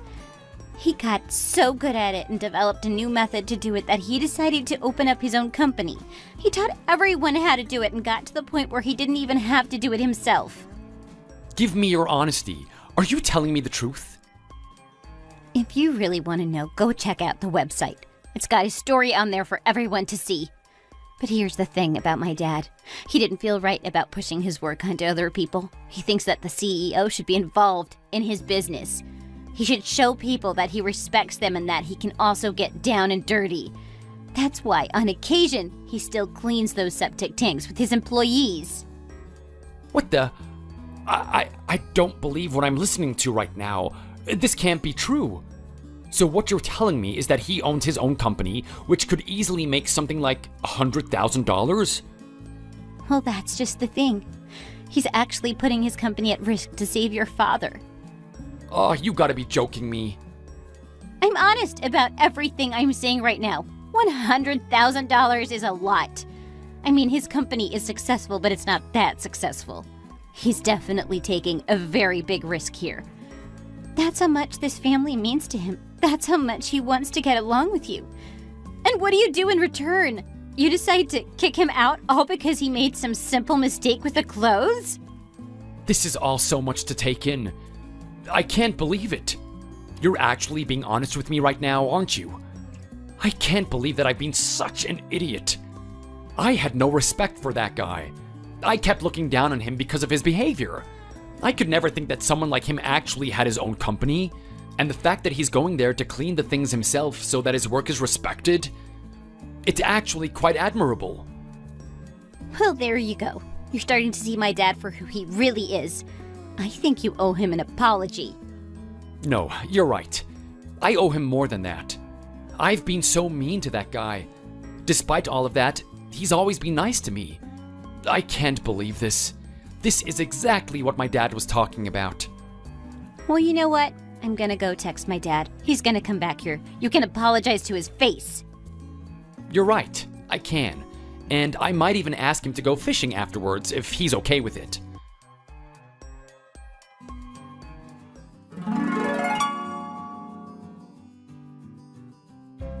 To this day, I'm still bewildered by the fact that Mitchell tricked me the way he did. He was really good at being sneaky like that. I had no idea that he was that type of person. When I apologized to him that day, he just laughed it off and acted like nothing even happened. He wasn't affected by me kicking him out at all. It was truly admirable to see. I think I can learn a lot from that guy. He's definitely a role model alongside my dad. Speaking of my dad, his operation went well without a hitch. They say that the cancer is receding, and he's getting better by the day. It's really good to see him like that.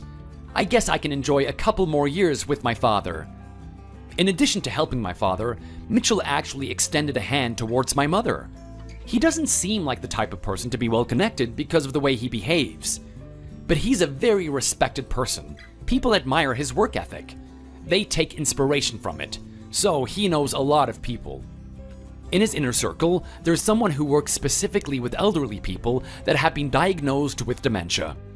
He's got my mom in a support group, and they're helping her carry out everyday activities without burdening the people around her. We can't do anything about her brain degradation, but it's good to see her smiling. I'm also spending a lot more time with her. My dad was right about the way that I've been treating my family. I've always thought the right thing to do was to focus on work and get more money to support everyone. But everyone's made me realize that I need to spend more time with them. Eileen is starting to smile at me more. She is so happy that I'm getting along with her dad now. She still gave me a lot of heat for thinking about him the way that I did. But in time, she was able to get over it. I can share a lot of happy and funny moments with Mitchell as well. His behavior still irks me, and I can't get over the fact that he walks around farting all the time. But you know what? I figured that I need to lighten up a bit. I don't want to get too grotesque, but I've been indulging in a little bit of light humor myself. I can see where he's coming from. It is fun after all.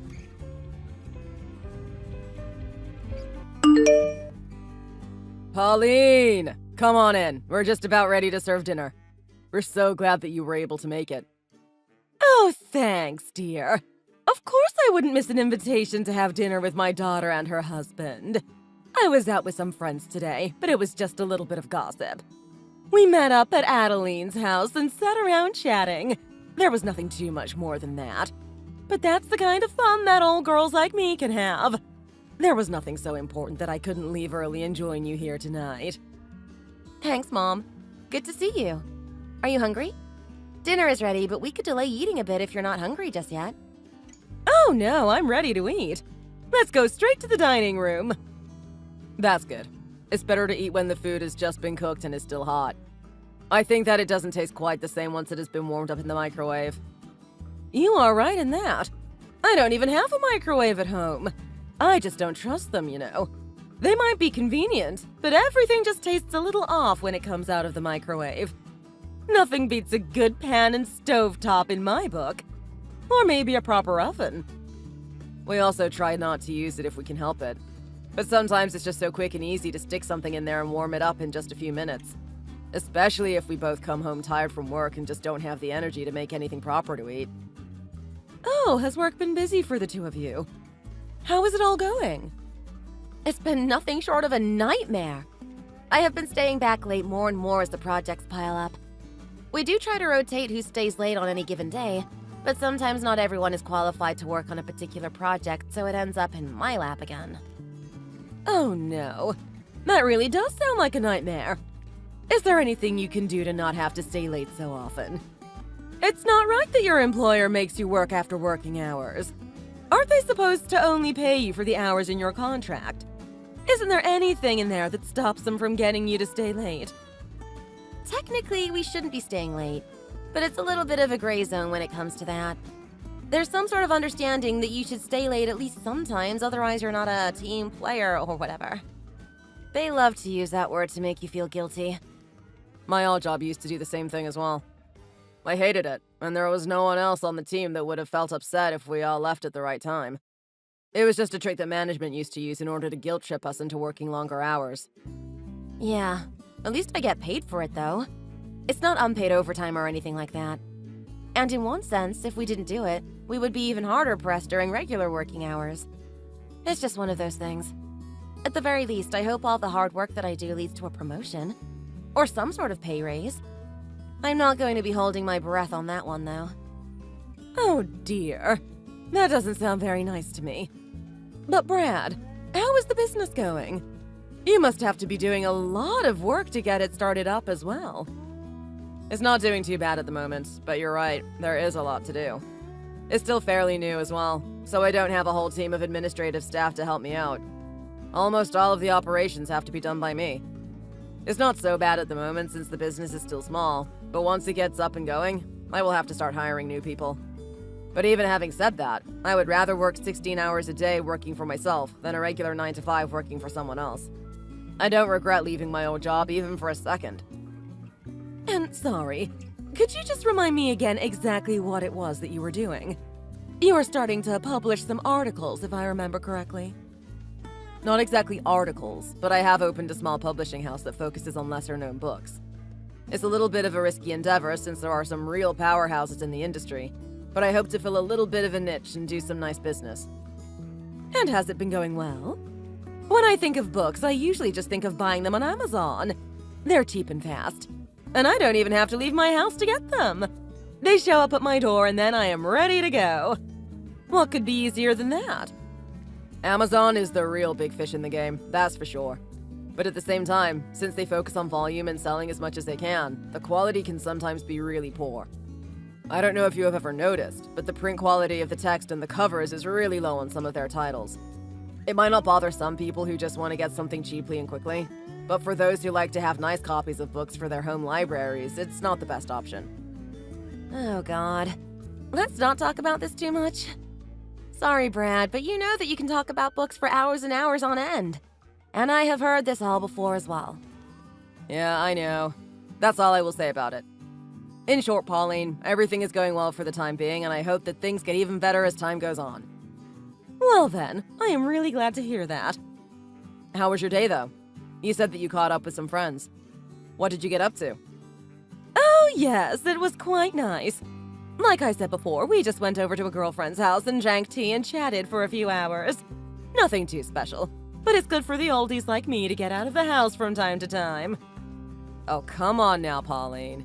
You're not old just yet. There's no need to call yourself that. Thank you, Brad. But I know better than anyone how old I am getting. These old bones are creaking and my back hurts each day when I get up. But let's not talk too much about that either. You will know what I am talking about when you get to my age. The nice thing that we really talked about a lot today was my friend's grandchildren. They showed a lot of photos of their grandkids, and they were just so adorable. Adeline has 2 grandsons and now a granddaughter. And then Denise's daughter just gave birth to her first child as well. A girl! They named her Sophie. Isn't that a lovely name? She's such a cute little thing. Her feet and hands are just so small and adorable. I thought my heart would burst looking at her. And that's only the photos. Imagine how sweet she must be in real life. Babies really are the cutest. Some of our friends are beginning to start families now as well. I also just love the little clothes and shoes that they have. Yeah, you're right. But it's so funny to me sometimes that you can buy a baby a pair of Adidas or Nike shoes. I mean, it's a baby. Why do they need branded shoes that they will grow out of in a month or so? It's because they look so cute in them. Even if they don't need them for long, there's only one chance for you to get photos of them wearing something like that as a baby. All right.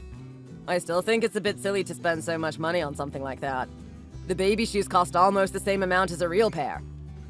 But what about you two? When are you going to give me some grandkids so that I can bring their photos along and brag about how cute they are to the girls? I'm always the only one who can't really add anything to the conversation when they get started. And I just know that your kids would be by far the cutest. I would be such a proud grandma showing them off to anyone who would listen. And even if they don't want to listen, I would make them. Oh, we're not ready for kids just yet, Pauline. You will have to wait a little while longer yet. Yeah, Mom. I told you before, remember? We're still going to focus on our careers and ourselves first to make sure that our baby has the perfect home to grow up in. We know that raising a kid is going to take a lot of time and effort, and also money. So we want to make sure that we're as ready as we can be before we start a family. Oh, rubbish! You will never be fully ready to have children. There's no such thing as the perfect home. Once you feel like you want a child in your life is when you should act. The clock is ticking on these things, you know. You might think that you have forever. But before you know it, the time has run away from you and you're left wishing that you had had children sooner. Oh, I don't think we need to worry so much about that right now. We're not even 30 yet. We still have plenty of time. And it's not like we're putting it off forever. We've discussed it at length together, and we're happy with what we decided. Like I said, you think that you have the time, but then you won't have enough of it no matter what. You should really think about having kids sooner rather than later. That way you will also be young and healthy while they're growing up. Mark my words that this is the best thing for you to do. And I want to still be alive to see some grandchildren and baby them. If you keep waiting as long as you have been, I will be in the dirt before I even get to lay my eyes on them. Don't be silly, Mom. You're not that old, so stop pretending that you are. You're going to be around for a long time still. Yeah, don't worry, Pauline. You will definitely get to see your grandchildren in this life. I don't believe that for a second. You need to hurry it up.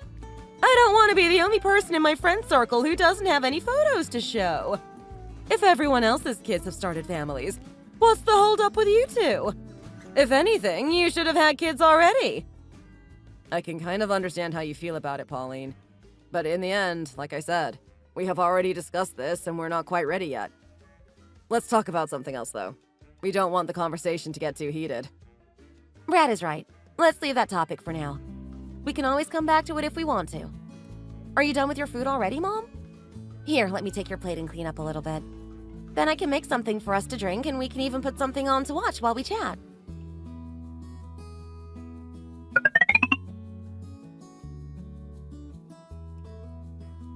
Wow, your mom was really something tonight, wasn't she? I don't think she has ever been like that before. I wonder what changed for her to start acting in that way. What do you mean? She wasn't acting in any sort of way, was she? Are you kidding? I'm talking about how pushy she was being about us having kids. Saying that we should have started a family already and all that sort of thing. I understand that there is a kind of biological clock that can make having children harder the older you are, but that's nothing for us to worry about. I'm only 28 and you're only 27. We both have tons of time left to worry about that later. And just because her friends were showing her photos of grandchildren, is that really why she decided to go on like that? I don't know why she started doing that. She was more pushy than normal, you're right. I know, right? I was sure that she knew about our decision to wait until we were in a stable position and for sure knew we could start a family. You told her about that after we decided it, didn't you? I remember you telling me that you did. Of course I did tell her. That was a few years ago, though. Maybe she thought that we were stable and ready enough now. Or as ready as we will ever get. But you know, Brad, maybe I have something that I want to say about that. What do you mean? What is it? Mom might have been a little too strong about it in the way she was talking, but I think that she might have a point. What do you mean she has a point? What point does she have? Come on, you know what I mean. Maybe we should think about having a baby, about starting a family. We have been getting ready for it for a while now. Maybe she is right. Maybe this is as ready as we will ever be. Where is this all coming from? I thought that we had decided together that we would wait until we were both stable, or around 30. We thought about this for ages before we decided to wait. We are supposed to be focusing on ourselves and our careers. We won't have anywhere near as much time once we decide to have a baby. We did say that, but that was, what, 2 years ago? 3 years ago? Things change. Now that I am thinking about it, I think that my mom is right. I think that it is time for us to have a baby. And I don't mean sometime in the future. I mean like soon. You can't be serious. Did she really convince you that easily? Why are you so against it? I thought that you liked kids and wanted to be a dad. Was that not true? Of course it was true. I do want to be a dad, but not right now.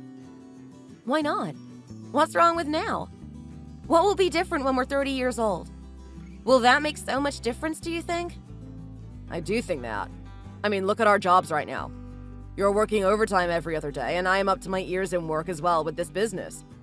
When are we going to have time to look after the baby? And before you say that we can hire a nanny, we both decided that we didn't want to do that. We wanted to be there to look after the baby ourselves, and I still think that that is the right way to do things. I know that, and I do think that as well. But if I have a child, then I wouldn't be working that much anyway. I could quit my job and then have time to care for them while you are working. But it's not just about that either. I mean, the new business is going well, but it's going well for a new business, if you know what I mean. I don't think that we can reliably say just yet if it will be successful enough to support a family on, especially if you quit your job. I thought you said that you're confident that you will be able to make it succeed. What happened to that confidence? Why does it disappear only when you can use it as an excuse to not have a kid? What? Are you really accusing me of doing that right now? That's not what I am doing, believe me. But there is a difference between it doing well now and doing well in the future. It can take literal years for things to stabilize. Once I have a good catalog and have sorted out a good system with the printers and distributors, things will be different. But we're not big enough right now for me to be able to do that consistently. I have to be in talks with everyone at every step of the way. Even one mess up could lead to really bad results for me and the company. I just don't want to have the baby while that is a possibility. What if something really bad happens to the business and then you don't have a job at the time? We would be in real trouble. But that's the nature of business. That could happen at any time. Now or a few years into the future. That's true, but it's more likely now when I am just starting up than when I have established it a little more. A lot will be different in a year or two. We also have the mortgage to think about as well. That's not a small amount of money that we are paying. And if you quit your job, then all of that will have to be covered by the business, and I don't know if that's super realistic right now.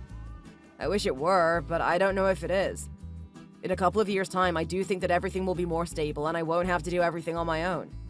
But right now is different. And won't you just have some other excuse in a few years' time when everything is stable? You can say whatever you want about the publishing business. It's not like I know about what's going on there. And the mortgage is still going to be around a few years from now as well. We're going to be paying that off for ages still to come. Next, you'll be telling me that we can't start a family until that's paid in full. I'm not going to say that.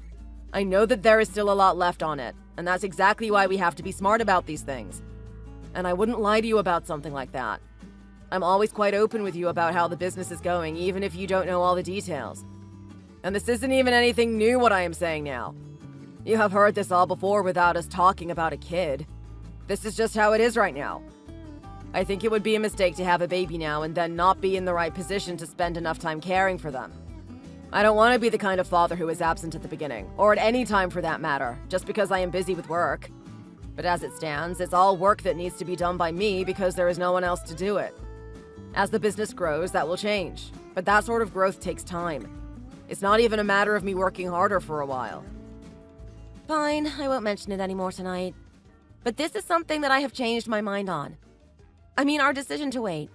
I want you to at least think about it. How about we revisit this later? And I don't mean tomorrow because nothing will have changed in that short amount of time. I can understand how you feel, but changing what we plan to do in one night doesn't seem like the right thing to do for me. Now, let's get some sleep. Both of us have a big day ahead of us tomorrow.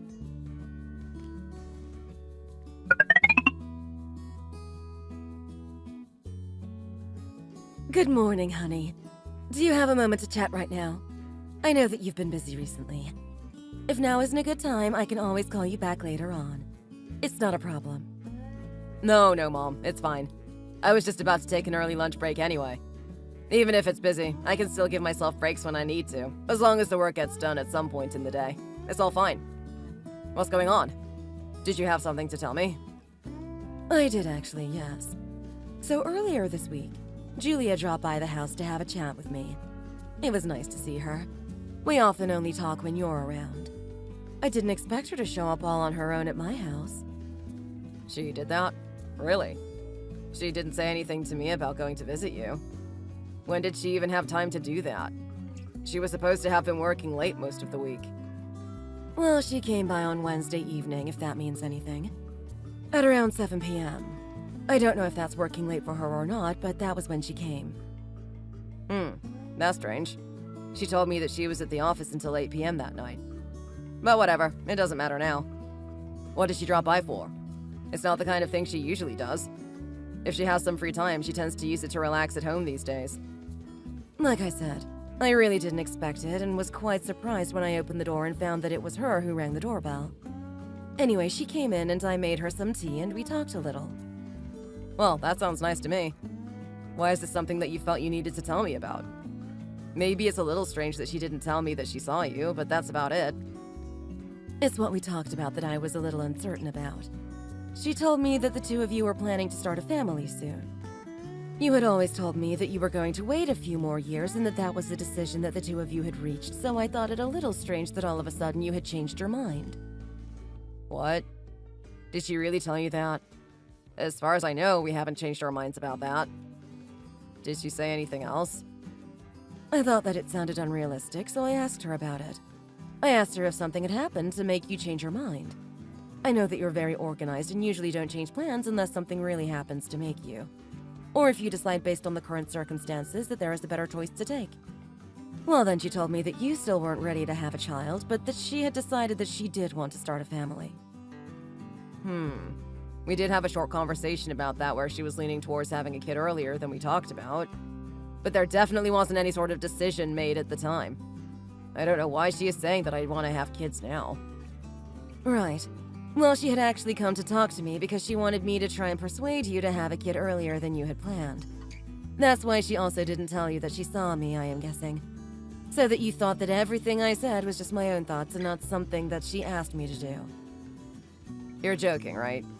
She's asking you to try and persuade me into having children now? Isn't that kind of manipulative? So, is that what you're doing now then?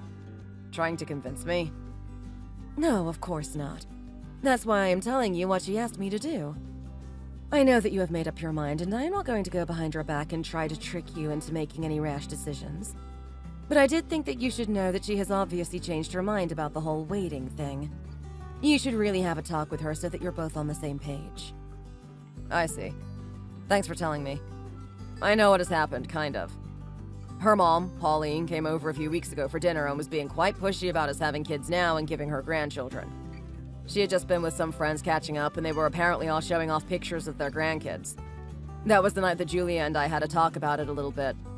But like I said, nothing was decided at all. I think that she might be feeling a little pressured by her mother right now. I don't know if it's really her own feelings or she just wants to please Pauline by giving her some grandchildren. If it's the latter, I really don't think that's a good reason to start a family. We should do it on our own terms and when we're good and ready. Well, pressure from parents can be quite tough. And that's why I will never pressure you like that. My own mom, your grandma, did that when I was around your age. It was really uncomfortable to deal with when she wouldn't stop talking about it and how I will soon be too old to have kids. Of course, I didn't have you and your sister just because your mom pressured me, but I know how it can feel. Just know that I am always on your side, and I think that you shouldn't rush into it. I know that, Mom. You know that I am good at withstanding peer pressure, and this is one thing that I definitely will not budge on. Anyway, thanks a lot for telling me. I will need to have a talk with Julia about what is going on with her.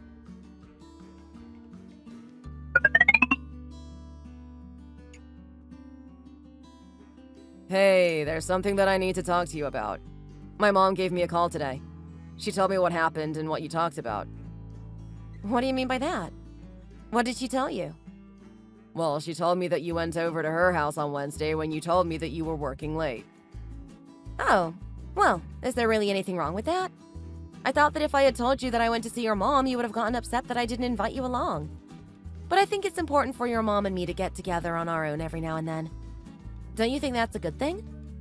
No, you're right. I do think that's nice for you two to hang out, just the two of you. That's not really the issue there right now. She also told me what you said about starting a family and how you asked her to convince me of the same without being direct about it. Oh, damn it. Why did she have to go and tell you? If she wasn't going to go along with it, she could have at least kept quiet about it. Doesn't she know how to keep a secret? She's my mom and I am her son. Of course she was going to tell me about something like that. This isn't just a regular old secret that we're talking about here. But I am her daughter-in-law. That should count for something when I ask her to do me a favor. I wish she hadn't blabbed about it to you. It counts for other things. You know that she thinks highly of you and always treats you well. But what you did is a real problem, Julia. I'm really not happy about it, to be honest. Why? I don't think that I did anything that could be considered so bad. What's the issue? What's the issue? You went behind my back to try and get my mom to coerce me into having a baby with you. How can you not see what's wrong with that? This is something that is between you and me. And if there's something to say, then you should be talking to me about it, not anybody else. You shouldn't be being so sneaky about something like this, you know? This is an important decision for the both of us. It's not right for you to use some kind of underhanded tricks to try and make me change my mind about it. Well, what else was I supposed to do? I tried to tell you what I wanted to do and all you could say was stuff about your business. That's not true. We didn't really talk about it seriously, and we definitely didn't make any concrete decisions. And all the stuff that I said about the business was directly related to what we had been talking about. I wasn't just changing the subject or anything like that. The way you put it makes it sound like I was. Okay then.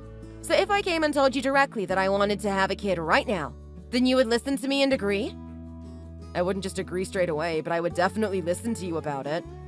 But I have told you lots of times that I want to wait until we have kids. You were completely on board with that as well until just a little while ago. I don't know why you have changed your mind so suddenly, but I am not going to do the same.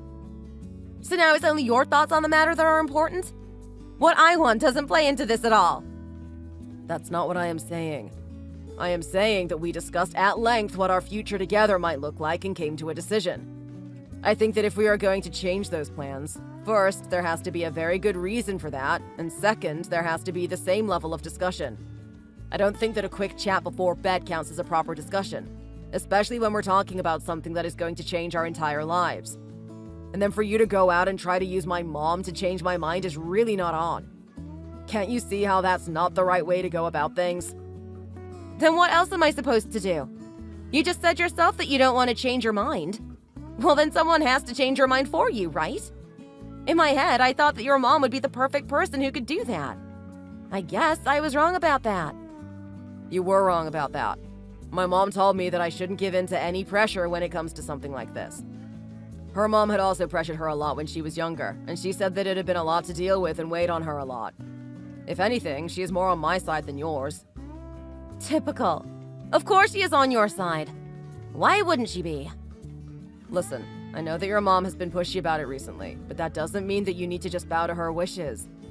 This is our life and our future together. It's not something that we should rush into just because your mom wants to show her friends some photos of her grandkids. That's not the only thing that's happening here. I told you that she had a point in what she was saying that night. And the more I think about it, the more I agree with her.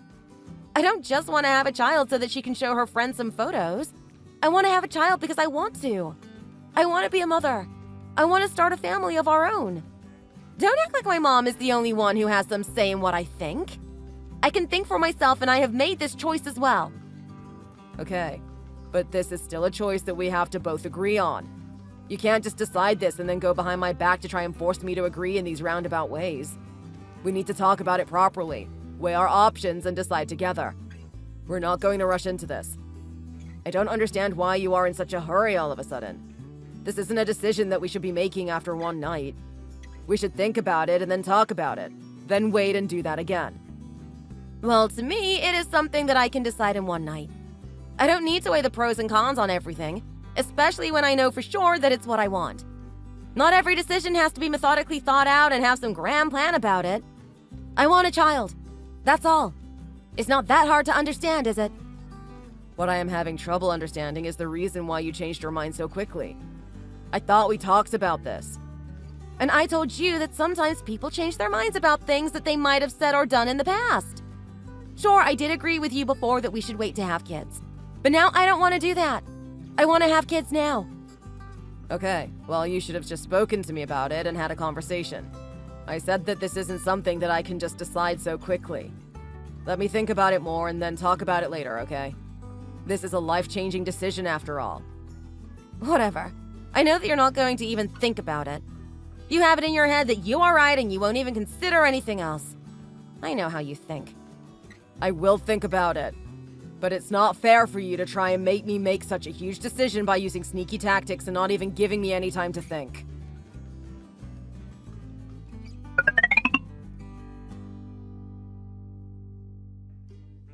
Hey, are you free right now? Did you want to come along somewhere with me? I guess so. Where did you need to go? Is there something that we need to take care of? Or did you just want to go somewhere for fun? Oh, just for fun, you know. The weather is quite nice and I wanted to head out and do something. I thought that you might want to come with me instead of being inside all day. That sounds good to me. Anywhere in particular that you wanted to go to? I don't really have anything in mind, so I am fine with pretty much whatever. I was thinking that we could maybe go and get something to eat or at least a coffee and a snack somewhere. And then why not drop into Target and take a look there as well? Sure, I guess we can do that. Was there something that you needed to get from there? What are we shopping for? Oh, nothing in particular, really. I just thought we could go there and take a look around. Maybe they could have something that we could use for the house. It's your day off today as well, right? You don't have any work to do right now, do you? No work for me to do right now. Let's go then. It's not a bad idea to get out of the house and spend some time together. I wouldn't mind getting some fast food either. It might not be that great to eat all the time, but I do like it every now and then. It's been ages since I have had a Big Mac.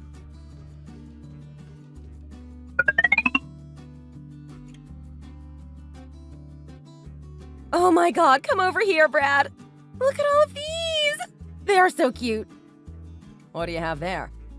Look at this little onesie! It has little giraffes on it, and there is a hood as well so that the baby can look like a baby giraffe!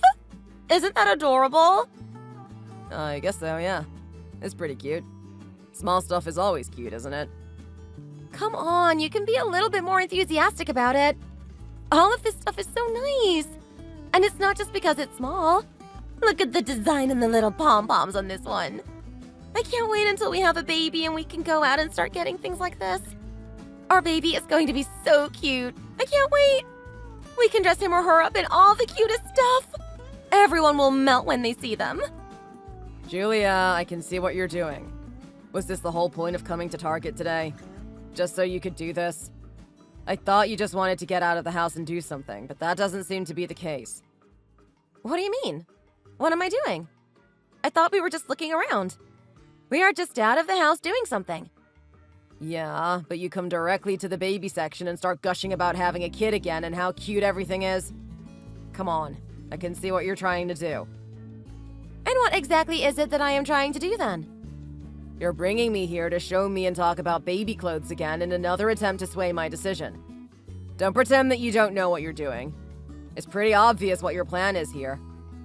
What's the harm in just looking at some of these items? It's not like I am going to buy any of them. You don't have to bring me out here just for this express purpose. I told you that I don't like that you're trying to use backhanded tricks to get the idea of having a baby in my head. Fine.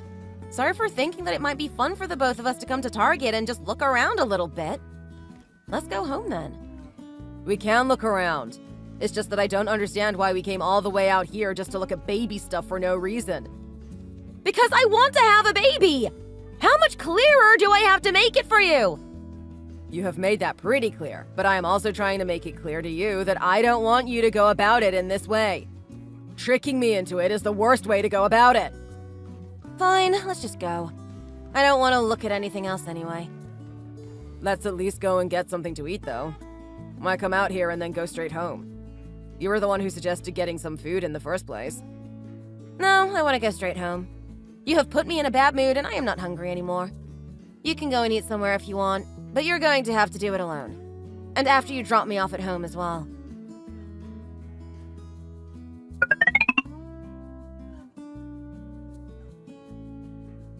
Hey, Sam. Sorry that I am a little late. Been having a few arguments with the wife again. It happens day after day now. It's getting really tiring, to be honest. What's been going on with you? How are the kids? Growing up fast, I am sure. No kidding. You look pretty worn out. Everything is fine with me on the other hand. The kids are great as well. George just started playing basketball. He got into it all of a sudden without any warning. He came home one day from school and begged us to let him play for some local team. Turns out that one of the kids brought a basketball to school and then they shot some hoops afterwards in a park. He enjoyed it so much that he just had to start playing himself. That's not a bad hobby to get into. Better than just sitting around playing games all day. I've heard that that's what a lot of kids do these days, especially those who are still in grade school. Crazy, isn't it? When we were that age, we didn't even have the internet, let alone phones and games and all the rest of it. Yeah, but that's because we're getting old. And we did have the internet at least. But it was the old dial-up system. You couldn't even use the phone and use the internet at the same time. It was a real pain when you were trying to use the internet and then your mom would yell at you to get off because she had to make a phone call. Yeah, that's fair. We did have that. But it's not even close to the sort of technology kids have at their fingertips these days. You're right, it's a completely different thing. But we're getting older and times are changing. I am glad that my son has been interested in sports now. I mean, kids that age get into things at the slightest push. I hope he doesn't get bored of it after a while and call it quits, though. I'm sure he won't. If he has a good time playing, then there is no reason for him to quit just like that. Let's hope so, anyway. He hasn't been playing for that long, so it's still fun. It's sticking with something that is more difficult for the kids, I think. And then it will be good if the younger one sees George playing sports and decides to follow him in that when he is old enough. Younger siblings usually do that sort of thing. But on the other hand, they also like to be different, and he might end up doing something else. I don't mind if he doesn't do basketball. They don't have to do the same thing exactly. But as long as it's something active, then I will be happy. To be honest, I would love Harry to play baseball. Basketball is all well and good, but you know I love a good baseball game. He might even take an interest in all my collector cards, too. Now that really is an old man talking. Do kids really care about that sort of thing these days? A bunch of dusty old cards? I'll have you know that they're not dusty in the slightest. I have them all in plastic sleeves so that they stay in good condition. You know what I mean. I don't mean literally covered in dust. I know. I have no idea if you would be interested in them or not. We'll just have to wait and see. How old is little Harry now, anyway? Is it going to be that much longer before he starts the sport up? He's going to turn 5 later on this year, so it might be a couple more years. But it all depends when he decides that he wants to do something. I could technically register him whenever, but I don't want to push him into anything that he doesn't want to do himself. Yeah, you can say that again. My old man made me play tennis for a while when I was a kid. Didn't ask if I wanted to or anything. He loved it, so he just signed me up and I had to do it. It wasn't until I started skipping practice after he dropped me off that he realized that he should let me quit. The instructors had to call him to make sure that I was okay when I didn't show up. It happened enough times that he finally caught on and let me stop. Yeah, that's the last thing that I want to happen. But enough about that. What's going on with you and Julia? What are you all arguing about so often? I thought you had a pretty good marriage with her and almost never argued. That's the thing. It used to be like that. But recently things have changed a little. Well, only one thing. And that one thing is making you fight all the time? That must have been a pretty major change. What happened? She wants a baby. That's what. And she is really pushing me towards that now. Oh yeah, that will do it. Didn't you two agree to not have kids just yet? Isn't that what you told me? We did. We talked a lot about our future and decided to wait. I am still on board with that plan, but it seems like she isn't anymore. The thing is that it happened really out of nowhere. Her mother came over for dinner one night and started talking about how we needed to start a family and give her grandchildren. And just like that, she has been in my face about it ever since that night. There wasn't even a mention of the topic before that. I think that she just has baby fever at the moment, and I hope that it will pass in a little while, and then she will realize that the plan that we had set out still makes the most sense. I mean, I'm still in the process of starting this business and getting it on track and stable. I don't think having a kid right now is going to be good for anyone. I won't be able to focus on work. But then when I am at work, I won't be able to support her with caring for the baby. And there is always a risk that the company won't do well and we go into debt or at least don't have a stable income. It seems like a no-brainer to me to just wait for a year or two and then think about it more seriously. And she doesn't want to do that, I gather? Not at all. She's even been trying to basically trick me into wanting kids too. How is that even possible? How can someone trick you into that? First, she secretly met with my mom and asked her to talk to me indirectly and also mentioned that I should have kids and that stuff. Of course, my mom just came to me and told me what had happened and said that I shouldn't fall into any pressure from others. Then, the other day, she asked me to come to Target with her and went straight to the baby section and started gushing about how cute everything was and how she can't wait until we can come and buy this stuff for our baby. I don't mind it if she seriously wants to talk to me about changing our plans, but she doesn't. I don't appreciate how she is trying to manipulate me into this. It's a big life-changing decision and it shouldn't be made like this. I agree with you on that one. And getting your mom involved like that? That's a bit too far in my opinion. Listen to me. I have kids, obviously, and I would say that my wife and I both rushed into it a little too fast. We were young and had just gotten married and thought that the sooner we started a family, the better. But looking back on it now, we should have been more prepared. The amount of time and effort you need to put into raising a child is immense. I can't overstate that. That's not to say that I regret having my kids. Not at all. I love them to death and would do anything for them. But at the same time, we could definitely have been in a better situation financially when we decided to have kids. Then everything would have been easier for us. It worked out in the end, but it was probably more of a struggle than it had to be. That's basically where I am coming from. I love kids and I do want to have a family at some point.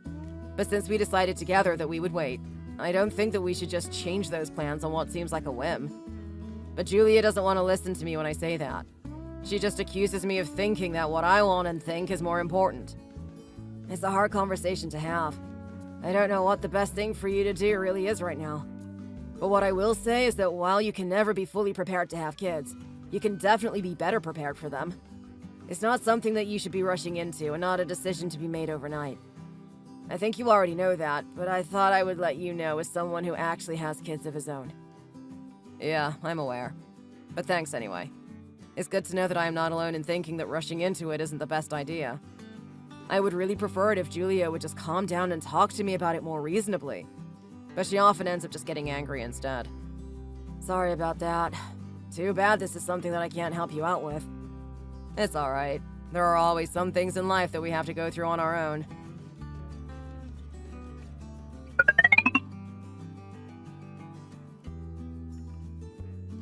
Hey, I'm home.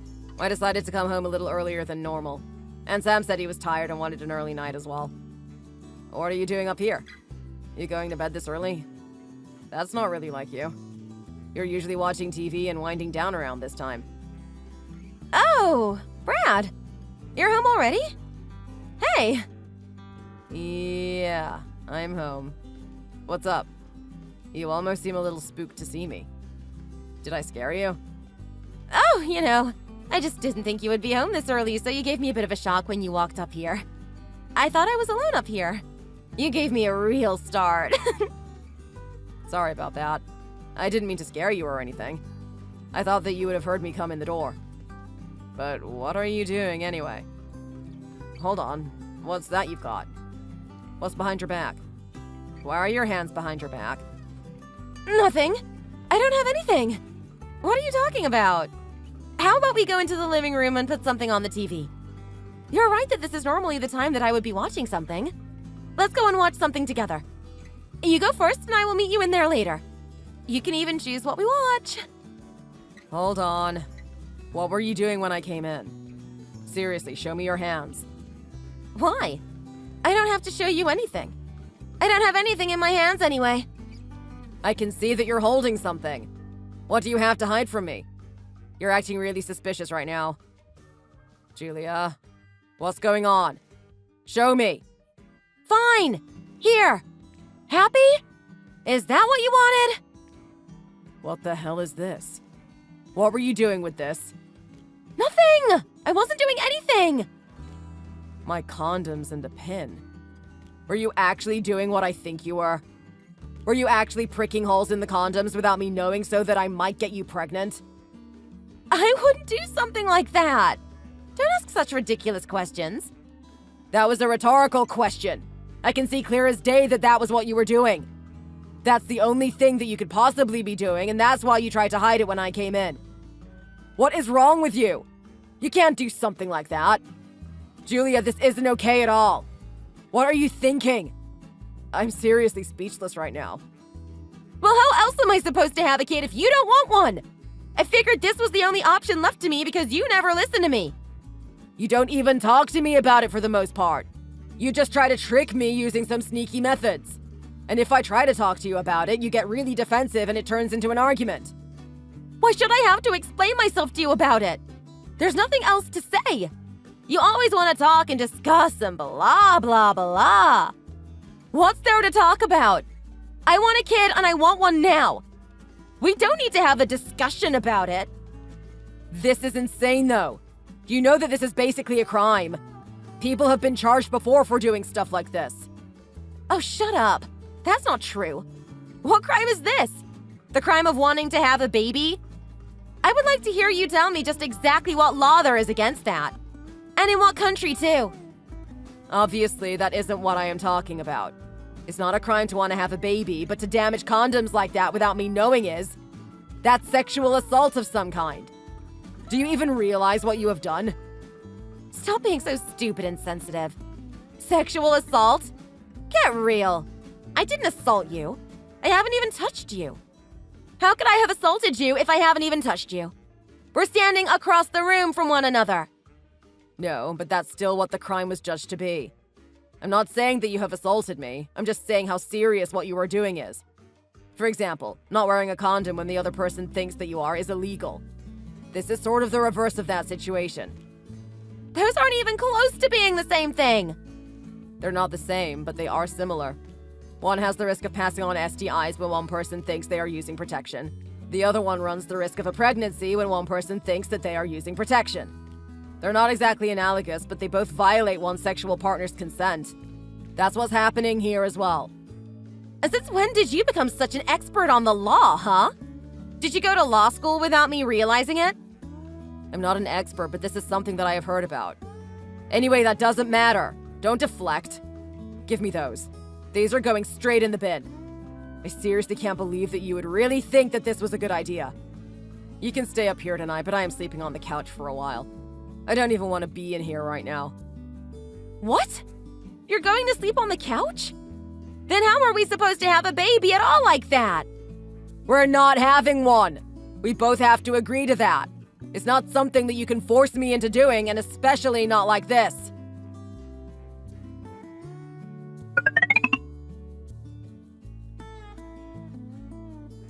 Brad, I have a very serious conversation that I need to have with you. I'm not very happy with what Julia has been telling me. It seems as though things between you aren't going along as they should be. Pauline? What do you mean? What serious conversation? What did Julia tell you about us? As far as I can tell, things aren't going too badly. Julia told me that the two of you haven't been having sex recently. I don't think that's very good of you to withhold something like that. She wants a baby, and this isn't the way to give her what she wants now, is it? What? Why is she telling you things like that? That's a private matter between me and her. She has been very pushy about having kids ever since you started talking about it, and it has been causing some issues, if I am honest. But even so, our sex life is something that is between the two of us. and I don't think you should be getting involved in the conversation. Because I am her mother. Of course she is going to talk to me. Do you really think that the two of us have any secrets between us? Sure, maybe the two of you talk about everything, but I don't think you should be asking me these sorts of things. Like I said, this is a private matter. It doesn't really concern you, Pauline. And I wonder if she really told you the full story anyway. It does concern me when it stops me from having grandkids. You can't get her pregnant if the two of you aren't even having sex in the first place. I've told you my thoughts on this, and I want you to hurry up with it. With respect, it doesn't really matter what you want in this regard. This is a decision that Julia and I need to make together, and she has stepped across a line recently that has put that on hold for a while. What do you mean it doesn't matter what I think? Of course it does. I should have a say in this as much as anyone. No, I'm sorry, but that's not how it works at all. I know you want grandkids, but you will have to wait. You're just upset about her trying to poke holes in the condoms, right? Is that why you two aren't having sex? You know about that? I guess she really did tell you the full story. Well, basically, yes, that is why. I don't really trust myself or her to do that now. I just have the feeling that she is going to do whatever she can to force me to get her pregnant somehow. I'm not agreeing to that just because it's something that she wants. It's not something that she can force me to do. Why are you being so soft about this? Who cares if she tried to stick a few pinholes in some condoms? You caught her, didn't you? So no harm came of it anyway. I don't know why you would stop having sex over something that silly. I have heard of wives withholding sex from their husbands, but never of a husband doing that to his wife. What kind of man are you? It's not something small or silly at all. This was a huge breach of trust. I know that she has baby fever or something right now, but that was a huge no. She can't trick me into having kids, and she can't do that sort of thing behind my back. You can't blame her for this, Brad. She wants a child, and she is well within her rights to have one. You're the one who is being difficult and causing problems. She wants a kid. You should think about letting her have her way regarding that before someone else does. Excuse me? What is that even supposed to mean? What are you trying to suggest, Pauline? I am not suggesting anything, and I didn't mean anything either. I am just stating the facts. It would seem to me that you should think about that a little more carefully.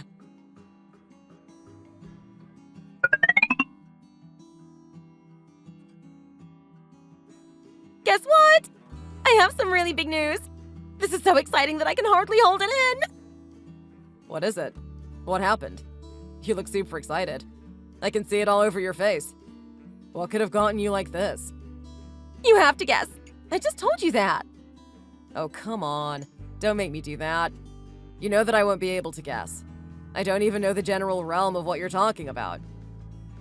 Yeah, you would never guess this. Fine, I will cut to the chase, but it would have been more fun if you at least tried to guess a little bit. It's impossible to ever guess something when someone says guess what. Just hurry up and tell me. I'm pregnant! I am going to have a baby! Wait, what? Are you being serious right now? You're telling me that you're actually pregnant. Like you're having a baby. Is there another meaning of the word pregnant that I don't know about? That's exactly what I am telling you! Of course I am being serious! This isn't something that I would joke about. You should know that better than anyone. But that can't be right. There's just no way that you're pregnant. How can this be? I don't understand. Why not? Why is that impossible? I know that you were against having a kid, but don't use that to make it seem impossible. No, that's not what I meant. But we haven't been having sex. So how could you be pregnant? We haven't had sex since I caught you pricking holes into my condoms. There's no way that you could be pregnant because of that. You can't get pregnant without having sex, Julia. What's going on? Obviously, you need to have sex to get pregnant. Come on, I'm not a teenager in need of a sex ed lesson. And while it's true that we haven't been having sex for a little while, it must have been from before then, and I just didn't notice. Even condoms aren't 100% foolproof, you know. I felt some symptoms that, when I looked them up, sounded like they might be morning sickness. And I decided to do a pregnancy test, and then it said that it was positive. I really am pregnant. No, this still doesn't make sense. It's been like 3 months, and only now you decided to take a test? Look at you. There's no sign of you being pregnant at all. You couldn't look like that over a third of the way through your pregnancy, right? And you never even mentioned any of these symptoms to me. We wake up together every morning and you never complained about it once. Why? That can happen sometimes. Women all have different bodies and their bodies react in different ways. I guess that's what's happening with me. And I didn't want to say anything because you're busy with work and didn't want to complain about something that I didn't myself understand the cause of. Did you just take one of those tests that you get from the pharmacy?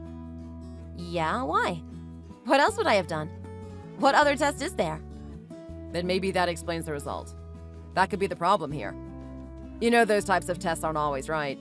They can sometimes give false positives. I don't think it's right, to be honest. Don't be like this. You're just not happy about the news, but that doesn't mean that you should be trying to shut me down. I'm not even doing that. This just makes no sense to me at all. You should go and get tested at a clinic.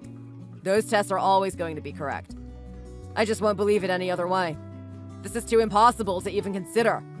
You can't get pregnant if we haven't been having sex. I already told you that it must have been from before then. But fine, I will do what you want and go to a clinic for a test. Will you believe me then? Then I will believe that you are pregnant, yes. But I am sorry to say that the chances are very low. The other test you did must have been a false positive. I know that it wasn't. But I will get the test just to prove to you that I really am pregnant.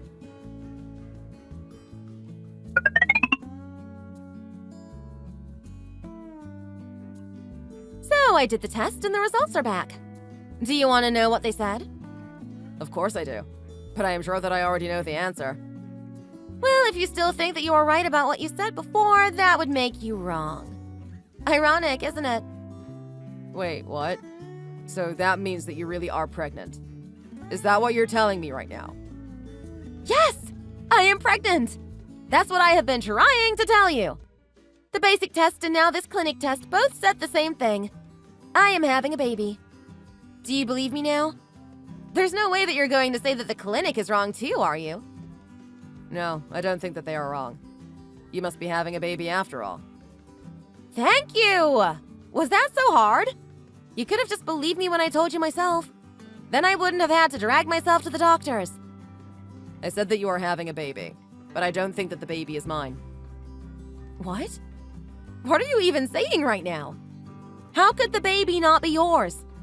Are you crazy? No, I am not crazy. I don't see how the baby could be mine. There is simply no way that that is possible. We haven't been having sex now for quite some time, and before that we always used protection. But it doesn't always work. There's nothing that is 100% foolproof. I told you that before as well. It doesn't matter. The timing doesn't make sense either. It simply cannot be my baby.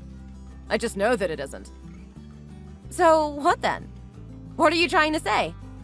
Are you accusing me of cheating? That's the only way that you could have gotten pregnant like this. Nothing else makes sense.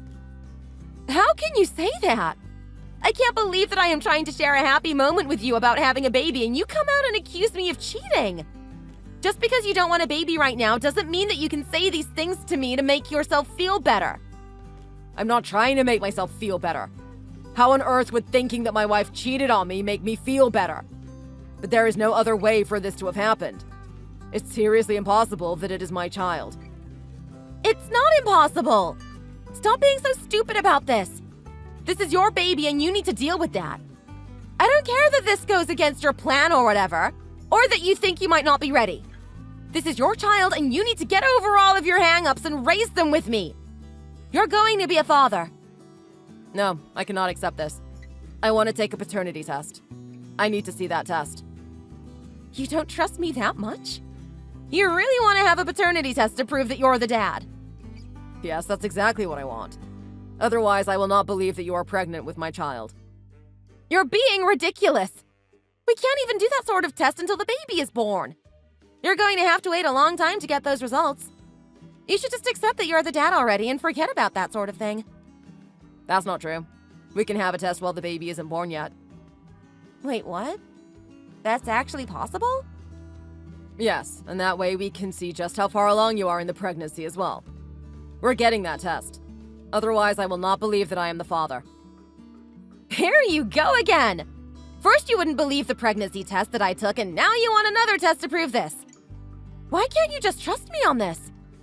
Because I can't. You must have cheated on me, otherwise you would not be pregnant right now. I am not going to argue with you anymore about this. I want that test and I won't be sleeping here until we get it. Are you serious? And where are you going to sleep then? This is your house. It doesn't matter where I am going to sleep. That doesn't concern you. But if the baby really is mine like you say it is, then you shouldn't have any problems with getting a paternity test, right? Or is there some other reason that you're against it? I'm not against it. I just think this is something that you should trust me on. I don't like that you're accusing me of cheating. How would you feel if I did that to you for no reason? If there was no reason, I would feel pretty bad, of course. But I do have a reason, and I have never given you a reason to think that I have been cheating on you, because I haven't been. I'm leaving now, but you can decide what to do. I want that test, and you shouldn't have a problem with it. Not wanting to get it is suspicious enough in my eyes. Book an appointment and tell me. I will be there and we can sort this out once and for all. If I really am the father, then I will apologize for this, but I cannot put my mind to ease without it. Fine! I will get the stupid test. But why do you have to leave and stay somewhere else? What's the point in that? I don't want to be here while there is a chance that you have been sleeping with someone else behind my back. Maybe my worries are all for nothing, but I don't really think that that is the case. Text me when you make an appointment.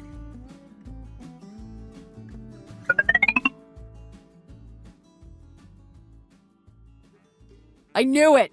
I just knew that the baby wasn't mine! No wonder you were just saying that I should trust you and that we didn't need to do the test. Of course you knew that the test would prove what I knew to be the case. How did you think I wouldn't catch on? Do you really think that I am that stupid?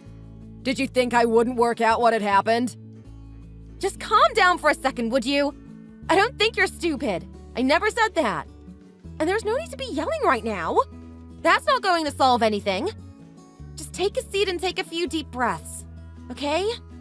Can you do that for me? Calm down?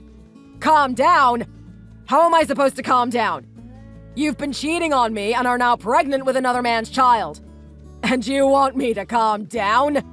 Not only did you cheat on me, but you tried to pass the baby off as mine. What the hell is wrong with you? How can you even be so calm right now? Don't you see the gravity of the situation? Just how long have you been cheating on me then, huh? How long has this affair been going on? I wasn't cheating on you. And there is no affair either. It's not like I fell in love with someone else or anything like that. I still love you. What the hell does that even mean? You can't just say I love you and pretend that nothing has happened. That's not how this works. That's not how any of this works. If you love someone, you don't go out and cheat on them and then pretend that someone else's baby is theirs. Why do I even have to explain something that basic to you? What the hell is going on? I feel like I am losing my mind here.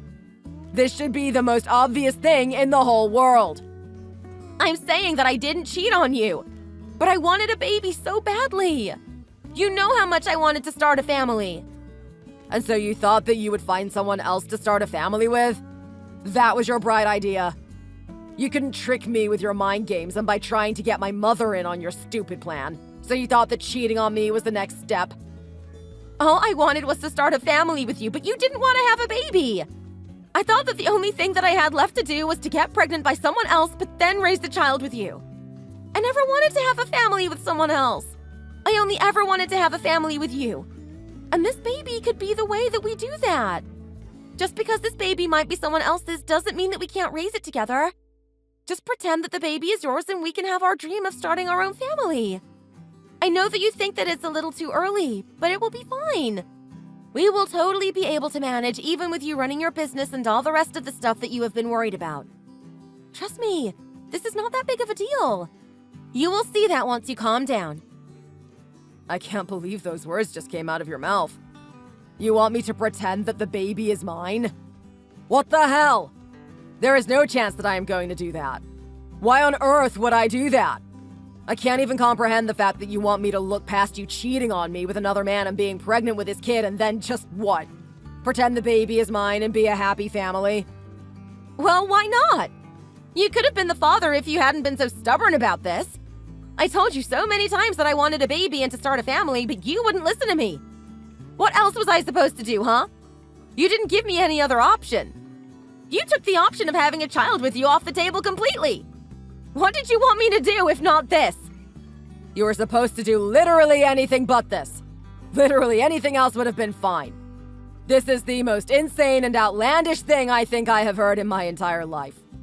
Just because I didn't want to have a baby right now and you were so keen on it, doesn't mean that this was the way for you to do things. If we were going to start a family, that had to happen on terms that worked for both of us. I have said it before and I will say it again. You can't manipulate and trick me into deciding when I am ready to have a child.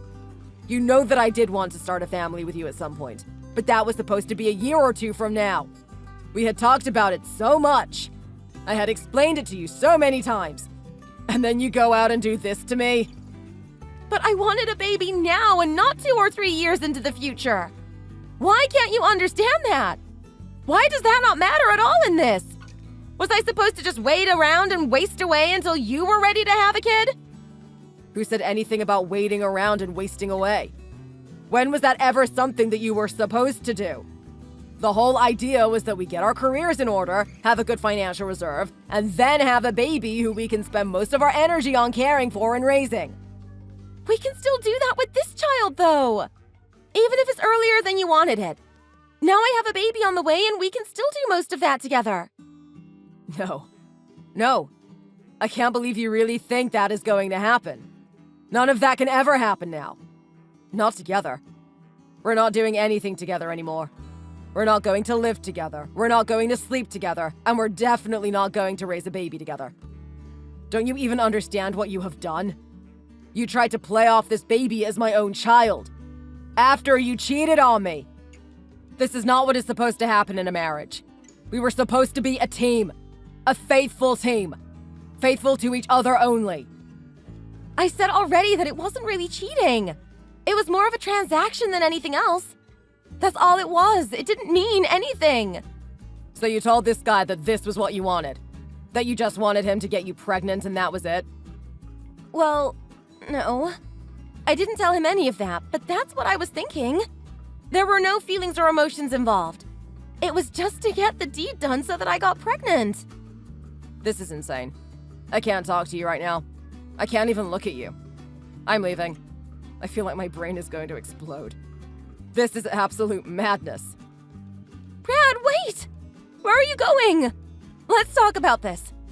Isn't that what you always want to do? Isn't this something we can discuss? Brad, stop! Don't walk out of here!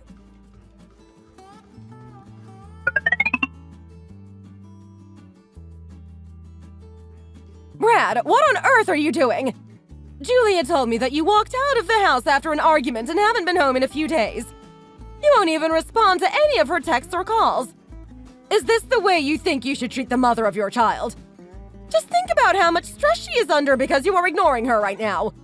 You need to go home and talk to her, or at the very least call her back. Actually, scratch that. Don't bother calling her.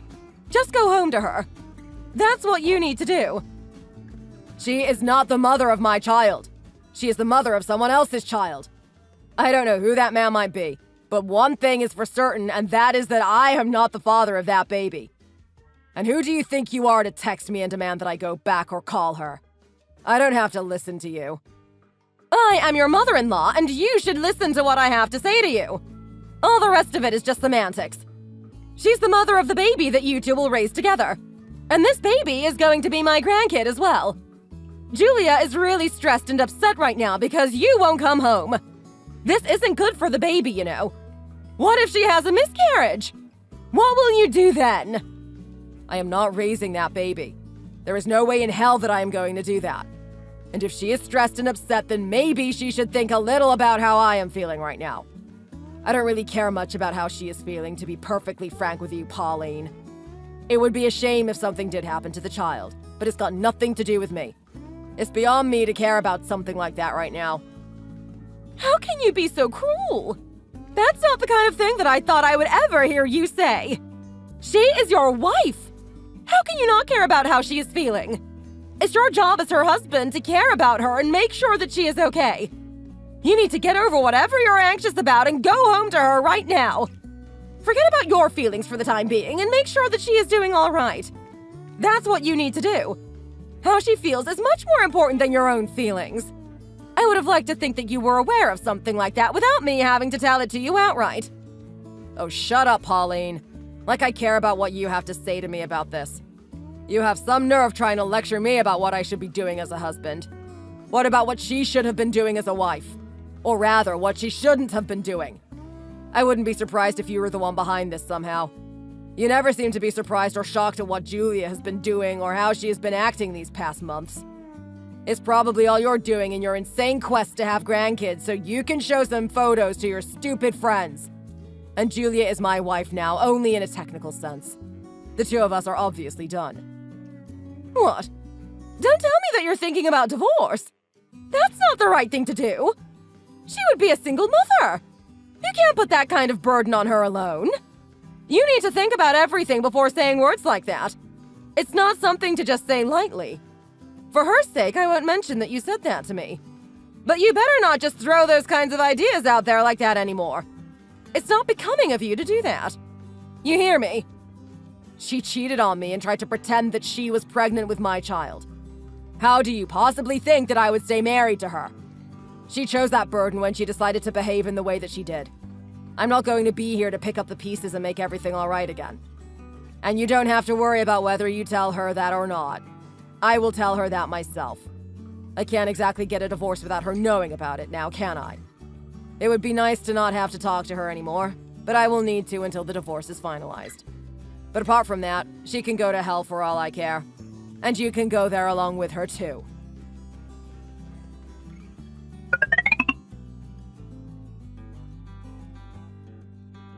Before your mother tells you what we talked about, I thought that I would tell you myself.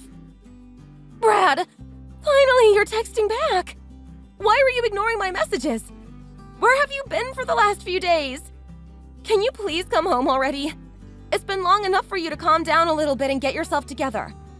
Come back and we can talk about this properly. Without all the shock and emotions that were there when I first told you. You didn't tell me anything. I found out about it because we took a paternity test. Those are two different things. What's more, I am not coming back. Not until you're out of there, at least. I don't want to be in the same room as you, even. What do you mean? Why do I have to leave? This is my home too, you know. Where are you saying that I am supposed to go to instead? I couldn't care less about where you go to. I just need you out of there. Go and stay with your mom since you're so alike. She can be closer to her grandchild and you can both have a grand time being excited over the baby and even go and buy some adorable little onesies together. Doesn't that sound like a plan? Isn't that something that you would like to do? That's something that I want to do with you, not my mom. Come home and then we can do that together. There's lots of things that we need to buy and get ready before the baby comes. There is still lots of time, but it doesn't hurt to be prepared, right? You don't seem to understand that I am not raising that kid with you. I will have nothing to do with it. We're getting a divorce, Julia. The two of us are done. There is nothing left between us. It's over. What? You're not really being serious about that, are you? How can you even suggest getting a divorce? We're about to have a baby. We're not about to have anything. You're about to have a baby. I'm not. I don't have anything to do with that child. Hold on. You can't do this. We've been together for almost 4 years and you want to throw that all away? You can't. I can do that. And I am not the one who is throwing anything away. You did that when you decided that cheating on me was a good idea. I don't know how you were so stupid to think that I would just look past it and not care. I thought that you wouldn't notice. I thought that you would just be happy once I said that there was a baby on the way. Maybe you were nervous about having a baby, but once you heard the news, I thought that you would think that this was the right time after all. You thought I wouldn't notice? How could I not notice something like that? It was so obviously not my kid that I didn't even really need a test to confirm that. I only asked for one because you wouldn't stop lying to me about it and denying that you cheated. Wait, but it was all my mom's idea. It wasn't me. She told me that if you weren't ready to have a kid yet, or at least not ready to try to have one, that you would change your mind once you knew that I was pregnant. And since we weren't even having sex anymore because you didn't trust me, the only way that I could get pregnant was with someone else. Of course. I knew that she must have had something to do with it. I could just tell that she was there in the shadows feeding you stupid ideas. Tell me, was the poking holes in the condoms her idea as well? I was so shocked that you would even try such a thing. That must have been something she told you to do as well, right? Yes, it was. I'm sorry, but it's not my fault. She told me to do all that because she wanted grandkids as soon as possible. And, well, I wanted a kid too, so I went along with it. How is that not your fault? Maybe your mom is deranged enough to suggest to you that you do that kind of thing, but you didn't have to do it. You could have said no and not done it if you wanted to, but you listened to her instead. No, there's nothing more that you can tell me. Blame your mom all you want, but you're the one who actually went through with the ridiculous plans. So, what are you suggesting that I do now? Am I supposed to raise this baby all on my own? I don't want to do that. Being a single mother will be too much for me. I never planned on something like that. And I think that a child should have both parents around to raise them. That's the best way, you know. You can't leave me to raise this baby on my own. You don't have to raise the baby on your own. Who said anything about that? But isn't that what you're telling me that I have to do if we get a divorce? Now you're not making any sense. We are getting a divorce, but that doesn't mean that you have to raise the baby on your own. You just said so yourself that the best thing for the child is to have both parents around to raise them. Well, I am not the father, but there is a father of that child around somewhere. Tell the man you cheated on me with that he's going to be a father and have a family with him. I don't want to do that. I wanted to have a family with you, not him. I refuse to do that. It doesn't matter what you wanted. You did the worst possible thing to make your wish a reality. Find him and tell him. Even if you're not together, he should probably still know about it. That's not even possible. I told you that it wasn't cheating because I didn't know him. He was just some random guy that I met somewhere one time. That's all. Even if I wanted to, I wouldn't be able to find him and tell him that, let alone actually get together and raise the child with him. Just because you don't know him doesn't make it not cheating. If it's impossible, as you say, then I guess being a single mother really is your only option now. I'm sure your mom will help out since she was the one who was so excited about having a grandchild. Either way, it has nothing to do with me anymore. I am wiping my hands of the situation.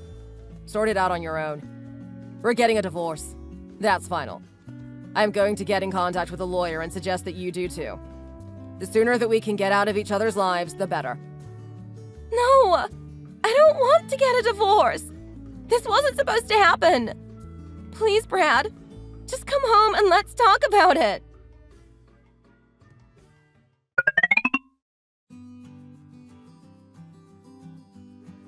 Brad, please! I am begging you to come back now! Just stop all this talk of divorce and let's try and forget about this whole thing. Let's pretend that it didn't happen and we will go back to how things were before. Can't we do that? I am not coming home until you are out of there. I told you that already. And how am I supposed to just pretend that none of this happened when you are pregnant with another man's child?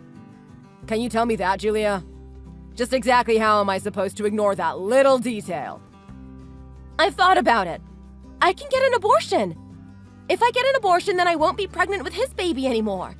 Then we can forget about the whole thing. We can wait to have our own baby until you're ready. Maybe I was being too rash with it and tried to rush it. I can see that now. But I will wait this time. You were right that we had discussed and decided together that we would wait. So, that is what we should do. I guess it's true what they say that hindsight is 20/20. But none of that matters now. You could have thought about that earlier and come to that conclusion before you pulled this insane stunt. But now it is too late. It is much too late.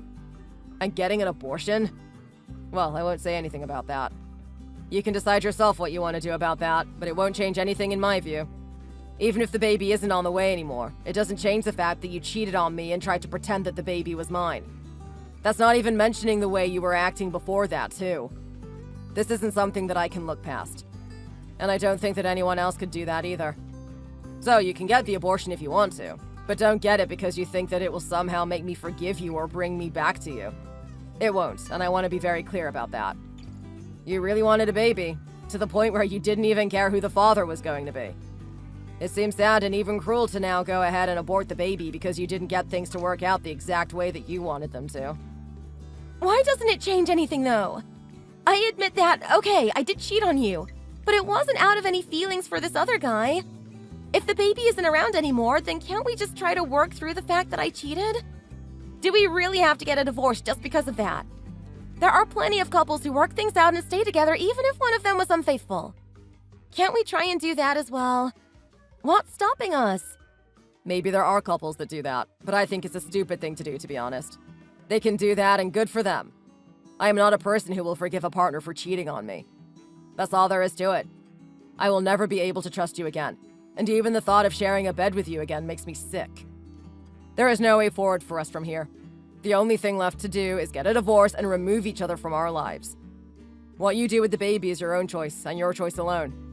I hope that you think about it carefully, though, and don't do anything too rash like you did with your recent decision. If you get an abortion, that's a life that will never come back. You should consider things long and hard before you go through with anything. Now, don't message me again. I will contact a lawyer and we can do our communication through them. Like I said before, hire a lawyer for yourself so that we can get this over and done with as soon as possible. Oh, and Julia, there is one more thing that I want to say to you before I go. Yes, Brad? What is it? Go to hell.